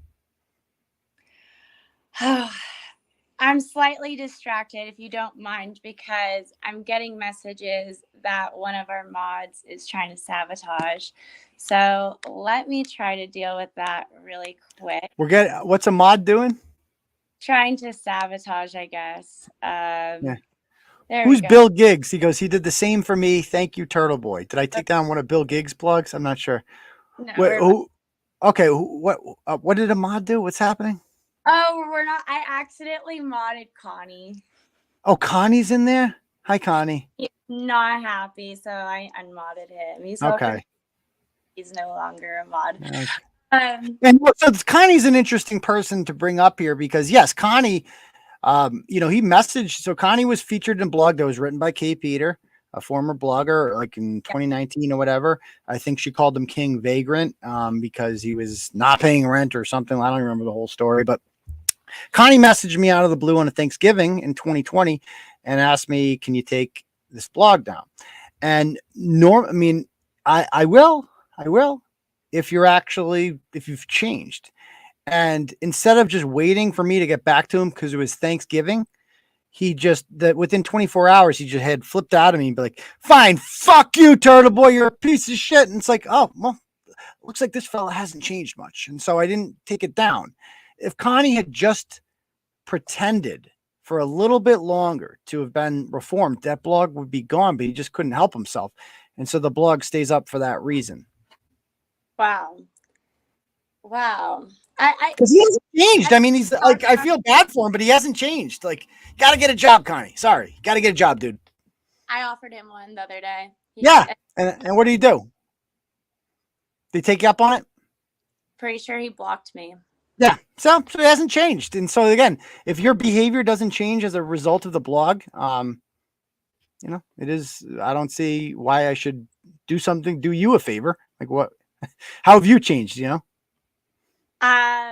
Yeah, anyway, I don't want to talk about Connie. Why don't we talk about do you know how many lawsuits you've been in? Oh yeah. I'd say at least a dozen. Wow. I'm still in about 4 right now, I think. How many different people? Well, at least a dozen. So a dozen people, but some of them did it multiple times. So like Ryan Waters. No, but that's what I'm talking. I mean, I don't count. I mean, if we're gonna count the Ryan Waters one, he just never goes away. And those are just the lawsuits. We're not talking about the attempted to get restraining orders. I can't even keep track of those. Mike Giannetti tried to get one on me. That was hilarious. There was this chick, we called her Lettuce Wrap. She tried to get one on me. You were with me in Worcester District Court by 4 DCF moms. You saw that travesty of justice in there, that complete waste of the court's times. And then you saw me get confronted outside by the DCF moms who threatened me after their order was denied. So they weren't even fucking scared of me at all. And why? Because I wrote about their fraudulent nonprofit organization that does nothing to help women get their kids back. Like, yeah, I did that. That's not against the law. Why am I sitting in a courtroom right now explaining this to a judge? Remember the judge asked me, and by the way, I've written about that judge before. And he asked me, he goes, "Well, why do you have to be mean? Like, why do you have to post their kids?" It's like, the only reason he even did that was just for the appearance of fairness, because they had zero legal argument. Like, you had a First Amendment right to blog what you blogged. They have nothing. And therefore, he was just basically telling these moms who had a failed organization and were essentially losers to pound sand. Mm-hmm. And just in maybe he just wanted to seem fair, but no, how does that line of questioning determine whether or not the elements of the crime were met? I wanted to tell him, it's like, why did you have to post this? I'm like, Because I'm going to post whatever the fuck I want to post. And I don't owe you an explanation about anything. Because in this country, the First Amendment does not require me to explain my speech to judges, sir. I don't need there is no why involved here. And it's absurd. I mean, is it your first day on the job? Do I really have to explain how the Constitution works to you? You fucking asshole. You're getting paid all this money to be here. I'm not. You're taking time away from my day to be here right now. So, I mean, that's a problem in this country is judges. I'm undefeated in lawsuits so far because judges have correctly interpreted case law, the Constitution, and dismissed these things. But if you get some rogue judge, man, I had that judge in Rhode Island I had with Ashley St. Angelo, who wanted to make my life living hell. They can do that if they want to. Right. So I guess which lawsuit has been the most obnoxious to deal with? Oof. Good question. So one of them I can't even talk about because I signed an NDA for them to go away, basically. And I will say this: I've never paid a dime to anyone, never will. But I've been in this dog trackers lawsuit with this asshole Jamie Genero now for like 3 or 4 years. That's taken forever. He sued like 11 people, and so he's got to depose all of them. It's taken fucking forever. So there's that one. That whole thing with Ashley St. Angelo and having to go to Rhode Island, like that one pissed me off. Mark Randazza helped me out with that one. That was the first time he represented me. But some of them are funny. Like some of them I do turn into content, and I actually enjoy it. Like I enjoy Tony Branch. I enjoy when Mike Giannetti took me to court because it was great entertainment for you all, was it not? No, that was great. Tony Branch, one of my favorite blogs. I tell people about Tony Branch all the time. Sitting there in a library meant for like children's school, listening to a convicted pedophile give a speech about how he gets to be in charge of the school and he gets to shake the hands of all the children while he's giving this speech. There's like the gay flag and the BLM flag above him, and you're like, God bless America. It was one of the funniest things, saddest things. I don't know. I'm clown filling at this point. No, yeah. I mean, I love lawsuits, like, and that's what I started doing. Like, so one of the first people that ever sued me was this guy Mike Gaffney. Oh my God, this gentleman right here, the biggest. So Mike Gaffney was an ally of the blog for several years. He was an elected official in Worcester. He was a city councilor, and according to him, there's no Mike Gaffney without Turtleboy because I got behind his campaign and I promoted him. And he went from 6th on the city council to 2nd. He almost became mayor of the city of Worcester, and he's a Republican. That never happens ever. And so I kind of made Mike Gaffney who he was, and it kind of went to his head a little bit. And then he started making this weird, cringy YouTube show he called Cheers, where he would get behind a bar and mix drinks and eat cheese and be sarcastic and talk about like politics. And the whole thing was just, dude, trying to be me. Like everyone was turned off by it, and he went off the deep end. He became one of the most egotistical losers and crazy people ever. And I didn't endorse him in 2017. And because I didn't endorse him in an election, which by the way, he dropped out of because he was moving to another state, he sued me because he lost, even though he dropped out of the election. And I'm like, it was a pain in the ass dealing with this guy. Luckily, I had a lawyer that did it for free because he was just there to like file frivolous motions constantly, which would bring us into court, and it's a pain in the ass. And eventually it took after a year. Cause of action. His cause of action was that I defamed him and that he wanted the salary that he would have gotten as a city councilor. Defame him by not talking about him? I wrote a blog that specifically unendorsed him because I endorsed him in the past. And I'm like, I go, don't vote for Mike Gaffney this time around. He's changed. He's no longer who he was. And he sued me for that because it said it cost him the election. Even though he dropped out of the election, he got last place. And because he announced he wasn't running, but he was still on the ballot. It was too late to get his name off the ballot. And so nobody voted for him. And I'm like, he sued me for that. And so he wanted his city councilor salary because he said I cost him that. Now, even if I did, it's like, I have every right to tell fucking people not to vote for a politician. Yeah. And he's just so obsessed with me. So he lost, and it took like 10 months. Did he And the though? deposition was hilarious. I told him to, like, I called him a dickhead during it, and it was just great. It's all in the transcript. And I called him a loser. And ever since then, I'm like, he just hasn't gone away. Like, you would think you would be embarrassed by that and just go away forever. But instead, he has continued to, like help other ratchets. Like, he helped Ryan Waters out. He sent me a cease and desist from Kate Peter. I forget what for. Like, they were going to sue me for something. I don't even know. I can't even keep track of all the things she's claimed that she was going to sue me for and then never did. But if you're hiring Mike Gaffney for your lawyer, I mean, the guy, if you see him on Facebook, he's constantly posting videos of himself like at the gym. It's so funny. It's so funny because what's up? Did he get a law degree?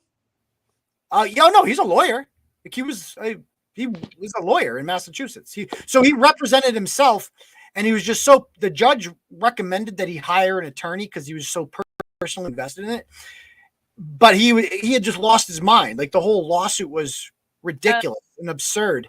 And did your attorney try to dismiss immediately? We got summary judgment, and it was gone within a year. Okay. Which is shorter for most of these lawsuits, which last well over a year.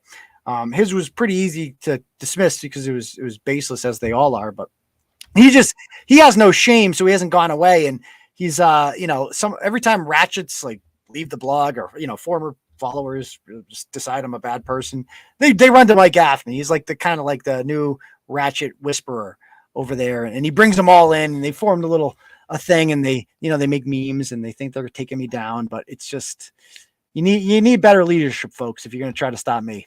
Just saying. Thing is, Masshole report. You think?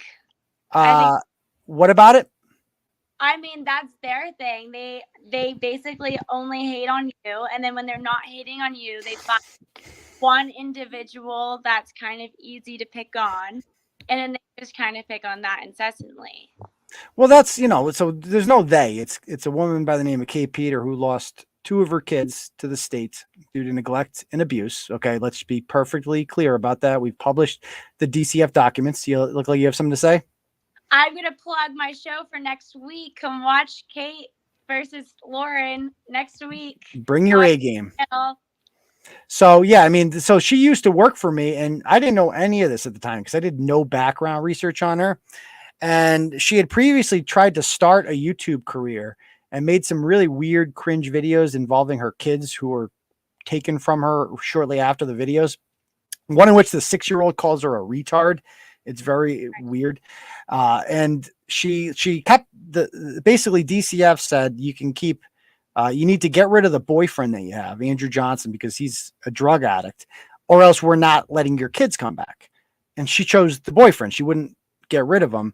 And so ultimately the attempt to reunite with them failed. And the youngest 2 kids were adopted out, and she had a plan to get the other 2 kids back. They got reunited, I think in 2017 or 2018, around then. So she only had her kids for a few years. She's lost them periodically since then. You might have seen them on missing kids posters because they frequently seem to go missing, which is perfect. She never talks about any of that, of course. But now she has her little grift there where she judges other people, and she could judge me all that she wants. Really, nobody with a brain takes her seriously. But how she makes her thing now is she goes after people like Chili and people who are like, Chili has a following already. Now you can like him or hate him, right? But he does have a following. And so her business model is basically write about people who already have a following and be the anti them. And then people will come to me because Chili is, controversial. A lot of people don't like him. And so they will be gravitated towards your website. I have no interest in the Chilis of the world. I don't find them interesting enough to talk about. And so, that's her thing, and I do mine. So, for instance, when you blog about a ratchet, you won't blog about them every day. And by the way, Ryan Waters is in the comments right now. Oh, I love that. But you won't blog about that ratchet every day or even every week. Only do something dramatic that changes their life, that adds an update to the story, right? Wait, say that question again. Sorry. So, like, if you have a ratchet, you don't stay on them. You're not blogging about that No, same no, person every day. not unless they do something. I like to move on to the next one. You know, I like to not obsess over people. There are many people I've written about many times, Monica Cannon Grant, because she's the gift that keeps on giving. And she matters. Like, she's a newsworthy person. You know, she has political friends, and she represents a much bigger story about, you know, grift in the city and Democratic politicians and Black Lives Matter and the people that support them. But no, I have no interest in like just random like loser on the internet and just I'm just gonna shit on you. That's gonna be my entire like people would get bored with that. And that's what she was doing when she was with me, was just obsessing over this guy named Josh Abrams, an auditor. And I got a lot of complaints from followers, but like, dude, we're over Abrams. Can we get on to the next one? Like, that's what we come to Turtleboy for, the next one. We want to get the next story. What else you got today, Right. you know? Right. Yeah, absolutely. It's too repetitive. Do you know how many different subjects you've had on your blog? I mean, I've written, I think, over 25,000 blogs at this point. So I would say probably 23,000, maybe different people have written about. Okay, so it's a very small percentage of them that are repeat. Oh, yeah. Right. Yeah. Like, that are the small percentage are quite repeat. Like, for instance, our old friend Leah Janduso there. I mean, I wrote about her like well over a dozen times because she mattered. Like, she represented something much bigger than just a random ratchet, because she was a state police trooper. She had institutional power. She got there despite being a drug dealer, an admitted drug dealer who was investigated by the state police themselves, and still got on the job. That is a story right there. That is about, it's the story wasn't about her. She was just a random, you know, person that was benefiting from this corrupt system. The story was about the system, the state police themselves. And I initially felt bad for her because I'm like, you know, like she's kind of like a pawn in this, isn't she? But then as you know, I got to know her and I'm like, oh, she's actually a horrible person. I get it now. It makes sense. Right. Yeah. Right. I mean, right. You've met a lot of people through this blog who've ended up being manipulative, bad people, right? I mean, that's what you were talking about with trust issues earlier. How many people have you met, have you trusted, have you had issues with it through the making of this blog? A lot. You know, that's one of my biggest weaknesses, right? Is like getting to know people too much and like trusting too. I have trust issues because I trust too much, you know. Yeah. I trust you. Should I, you know what I mean? I don't want to stop trusting people. I don't want to start, you know, making friendships with people that I meet online. But at the same time, like, I have to be much more careful about vetting who I allow to get close to me, because too many of them have just bit me in the ass. Like, some people leave, like Sasha Turtle Girl just left. And that's what that's what you can do. You can just, you know, not like me anymore and just leave and move on. But some of these people are like, you know, like, let's become obsessed with him for years. Let's constantly talk about him. Let's share screenshots of our conversations with him and try to take down Turtle Boy. Spoiler alert, it's not going to work. Many have come before you and many have failed. You're just the latest person that's going to fail at this venture. So good luck with that. Wow. Yeah, that is true. So you don't have like a number though for how many like people that you could specifically think of who were maybe involved in the blog, who had some sort of like maybe they were bloggers or maybe they were just avid turtle fans, and so much so that they were in like a group chat with you? That have like turned on me, you mean? Yeah. No, I mean, there's been, Mike Gaffney, there's been obviously Krusty Panties there.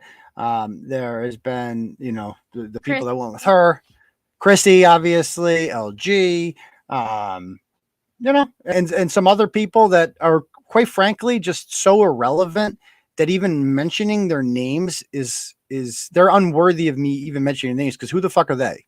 I mean, I don't want to sound cocky, but I'm the guy with the platform that, you know, hundreds of thousands of people read every week, and you're nobody. So why am I even why am I even saying your name? You're fucking nobody. Yeah, and then you also have a bunch of people who are currently working with you, right? that I trust, and that, you know, and I'm going to be honest with you, I'm not as open with them about my personal life that I might have been before about stuff, nor should I be. You know, Was there I over should be a little. 2 teams? What was that? Was there overlap between the 2 teams? Like, as some trickled out, there's some that remained from back in the Chrissy days, back in the Kate days. I don't understand the question. Like, do you have any people that have been with you since the beginning of the blog? Yeah, oh yeah, absolutely, absolutely. The voice of Gupta Patel, Ernie. He's been a turtle rider since 2014, and he's still my buddy. You know, and I still trust him. And that's maybe because he's a dude, he's a little easier to get along with, right? But there are a lot of people like that, you know, that liked the blog for years, that are still with us. And a lot of people, if you ask them, like, how long you been reading the blog? I've been reading since 2014, since 2015. Some people are newer, and that's okay too. All are welcome here. But yeah, certainly, you know, you lose some, you get some, and you just keep churning out the content, and people will keep reading it. Alrighty. Well, you want to take a few minutes for chats or for? Yeah, yes. Any questions people have, fire away. I meant to have said that earlier in the vlog. I was told to have said that earlier in the vlog, but I forgot. But you know, it is said now, and so why don't we take chat questions? And yeah, so like we could fire away with that. But yeah, I'm here. From the comments section, you mean? Why don't you Yeah, pick out, if you see comments that interest you, bring them up on the big screen. let me see what we got here. Well, we're getting a lot of compliments, which is nice. That's nice. Yeah, I mean, we could highlight one here, right here. Thank you very much. Appreciate it. Nobody's triggered. Bring up controversial stuff. Bring up something you want me to address from the comments. Put it that way. Let's make this interesting. Well, I know. I would love to get some controversial stuff. Right, so far it's a lot of this is my last name, but reorganized to make me seem less awesome, or maybe more awesome, depending on your opinion. Well, like, what about this one? Like, this is just like. I have a question, Turtle. See, this is dumb. That's it's a green screen. These are stupid questions. Let's get good questions here. Like, do you want me to bring them up? I see one from Courtney Dobbs. These are the ones I want to talk about. That says, this is just like with Chili. If maybe everybody around you is wrong or untrustworthy, then maybe you need to look at yourself first. Okay, well, I don't really know much about Chili's background, but not everybody around me is wrong or untrustworthy. It's just a couple people. The vast majority of people around me have been here for quite some time and are very trustworthy. The girl that does all my YouTube stuff, she's been reading the blog since I think 2015 or 2016. And is extremely trustworthy. And you understand, like, people come and go in life, and nobody's going to be around forever except family. So that's why family is important, you know? So yeah, I mean, I don't take it personally. Like, that's just business, right? That's just the way it goes. Nobody works at the same company for their entire lives. Like, it's just not how it works. So you were a control freak with that one girl. How long have you been a control freak with South Shore? I wouldn't say I wasn't a control freak with her. I was a demanding boss. I was like, I wanted content from her constantly. I'm like, come on, you're really good. Let's make more content. Like, but she was an artist. Like, she's like, I don't want to just churn out lots of content. I want to put a lot of effort into my work, and maybe from that. So like, if you have new people in the past, you wouldn't do that again. Yeah, I would treat it very differently. I mean, I learned a lot from that about how to have a that came back to bite me, because with Kate, I was so lenient with her and so undemanding that I was taken advantage of. You know what I mean? So I had to find that middle ground where you're like, you're demanding respect, but you're still respecting them back. Right. If that makes sense. Someone asked about the fake porn. Yeah, somebody posted, Brett posted fake porn about me. Here it is. Here's the question. Brett posted a vid screen of a porn actor saying it was Lauren, fake or fact. It is fake, But my dad did see the video and he was concerned. So thank you guys. Appreciate you. Very funny. What do you think of Brittany, no. Yeah, nobody does. No, but I mean, it's like he was literally just a guy from the comment section. I'm sure he probably, I don't listen to him, but I've heard him before, and he builds himself into something that he never really was. He was just a funny guy from the comment section that I gave a shot. And I'm like, he was consistent. That's what I liked about him, is like he would be there on a Saturday night. A lot of other people had shit to do. He didn't. And so he would come on and you'd be my co-host, and I didn't pay him much for a while. I started throwing him $200 a month or something. Once I started getting more donos, because I'm like, I felt he's poor. Like I felt bad for him, and he enjoyed it. He would love Turtleboy. He was gung ho about it. And then one day he's just like, actually, I hate it. And now I'm just going to talk about you 24/7. And it's sad to see that mental breakdown happening. So he's irrelevant. I don't talk about him. I don't listen to him. And nothing he says really matters. So you've talked about this child hacker thing. Do you want to talk about it? Isn't that the weird guy? Okay. So yeah. And blame Kate. No. So basically, it's a long story, but I was under the impression that my accounts were hacked. And so, because a lot of the things that I was saying in a chat, where did she go?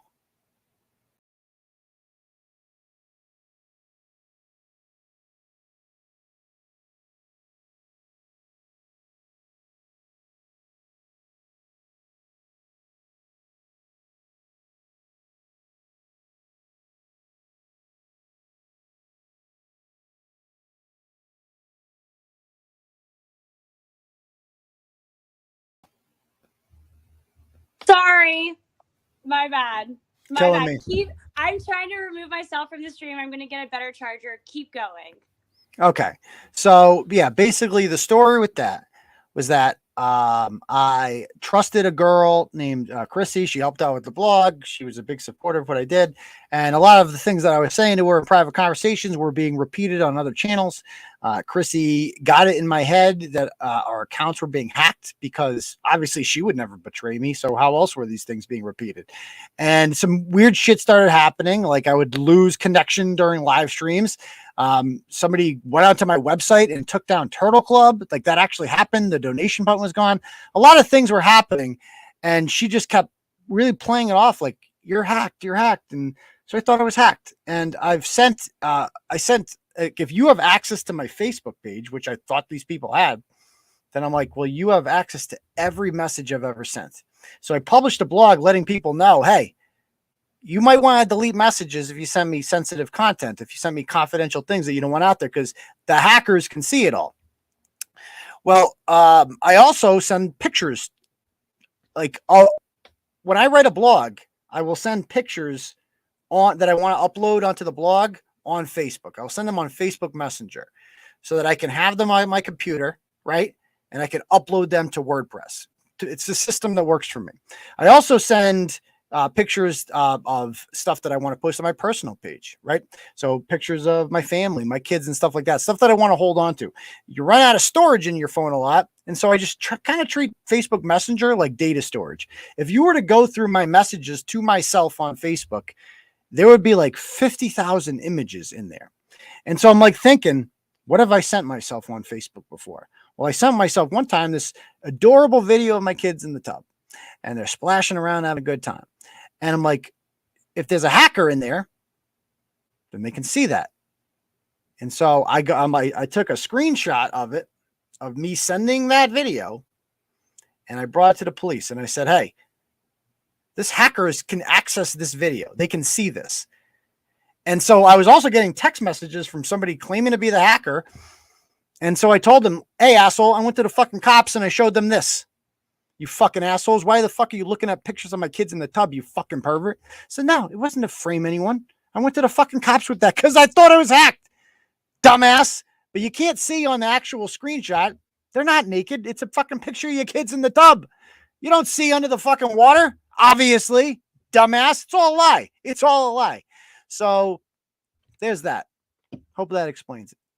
All right. Brittany has a normal question. What was the question from Brittany? I'll ask again, what is the biggest regret you've had when it comes to Turtle Boy blog, whether it be bloggers, a story you've written, or anything else? Good question. My biggest regret, I have a lot of regrets. I regret trusting people that I shouldn't have trusted. I regret fracturing my relationship with South Shore Turtle Girl. I regret wasting any amount of time on things that were not relevant to creating more content on the blog.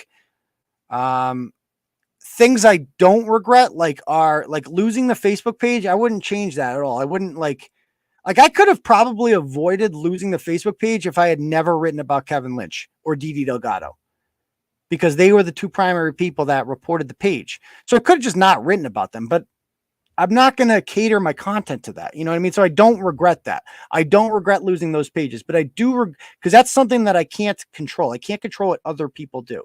I can only control what I do. And I do regret that. I do regret losing her. I obviously regret not doing a background check on K. Peter. That would have probably helped out a little bit, I think, being a little bit less trusting of people. So yeah, I think that kind of best answers that question as best I can. Any other questions? What happened to Lauren? She's charging her phone. See, Lauren, I love Lauren, but she's got, I'm going to be perfectly honest with her. After this, I'm going to tell her, I'm like, because I like her format. I wanted to come on here because I thought she asked good questions during the Chili interview.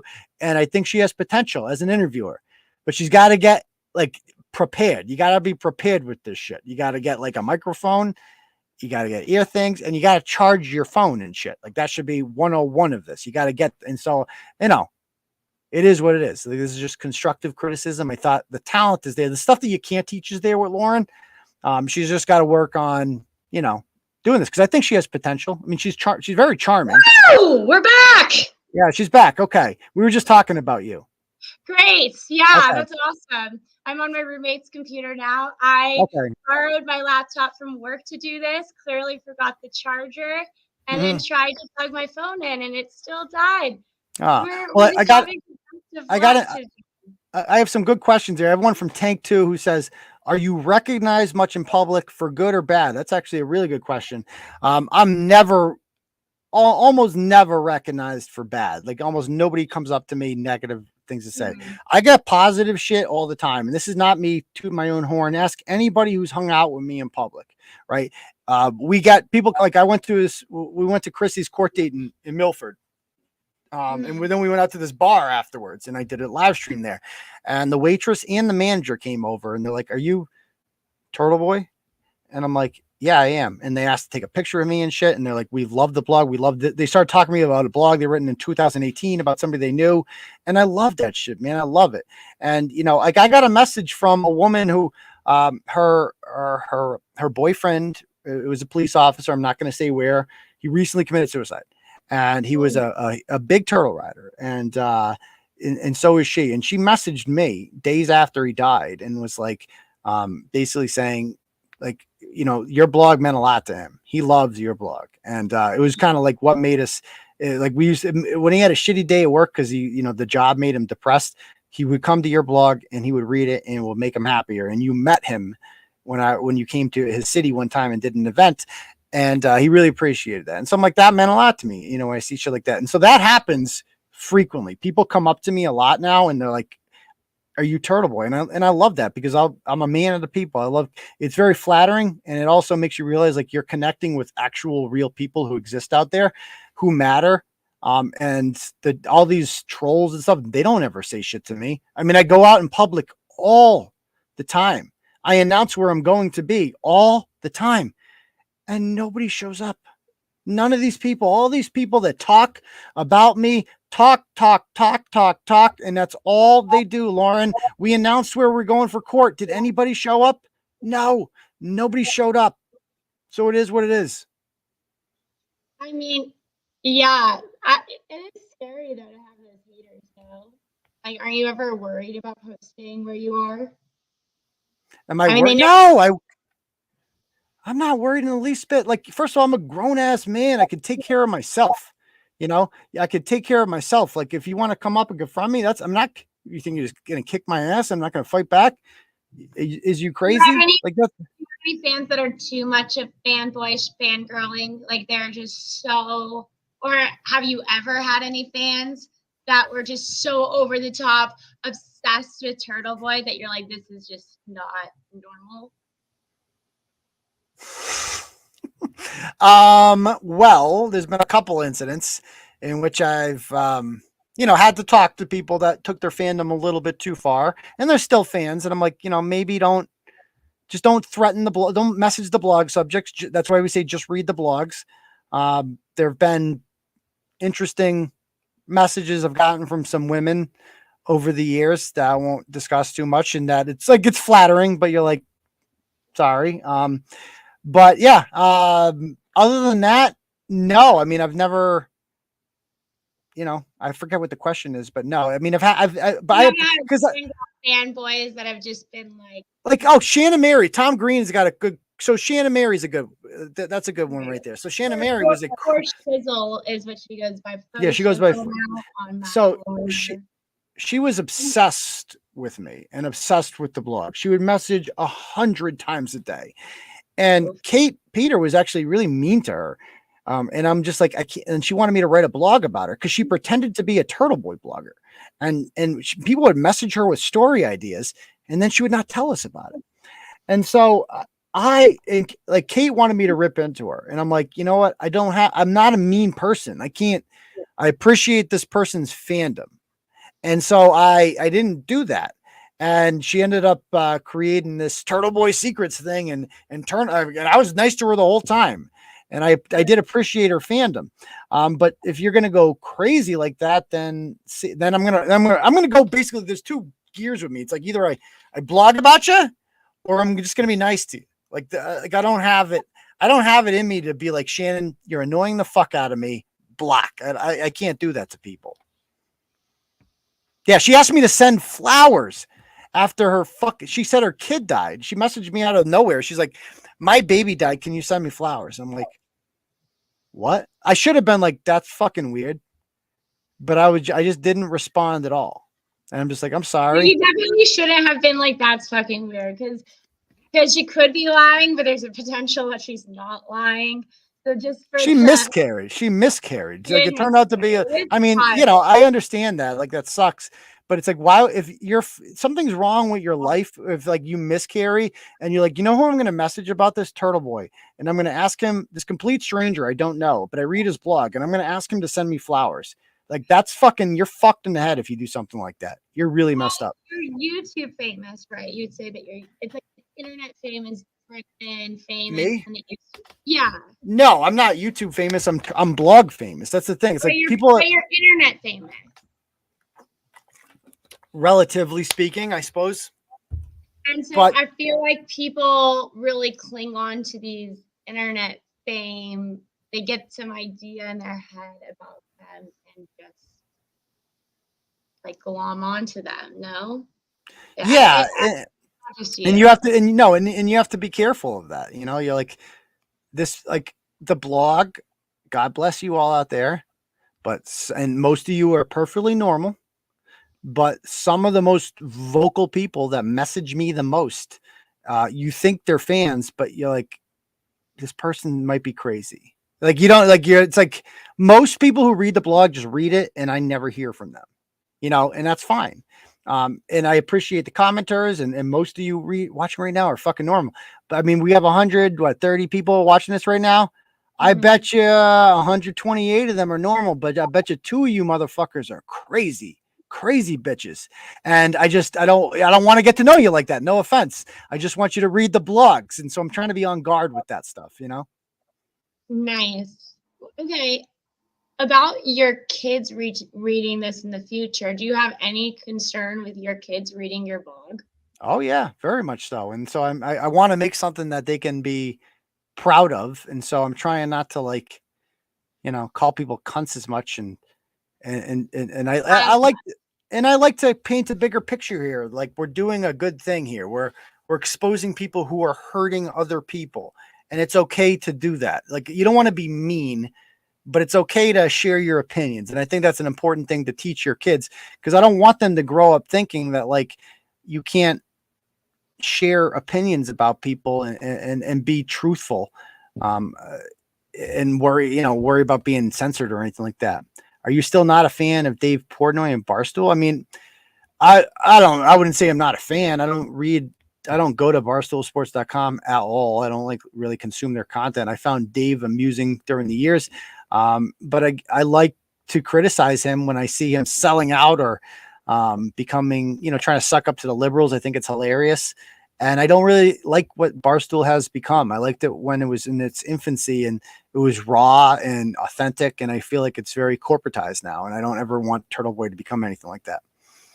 Why did you use YouTube to supplement the blog? Well, I started doing Facebook Lives in 2017 and they were very popular. And I'm like, oh, this is cool. I like this.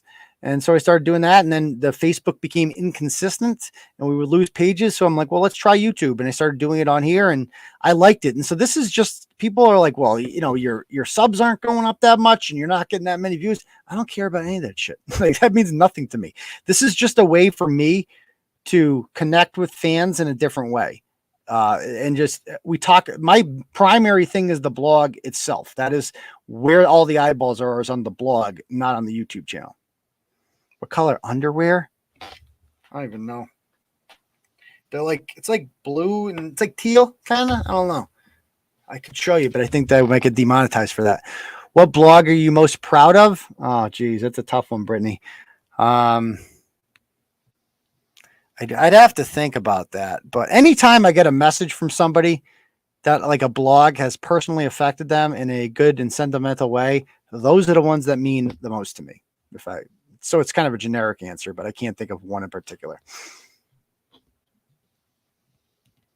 Would you collaborate with another what? With another...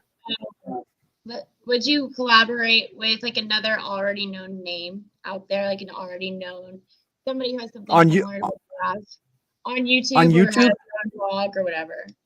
Oh yeah, absolutely. I'd love to do something like that. I just don't know how to do that. Like, I don't, because I'm not a YouTube guy. I'm not like Tim Pool, for instance. He's a YouTuber.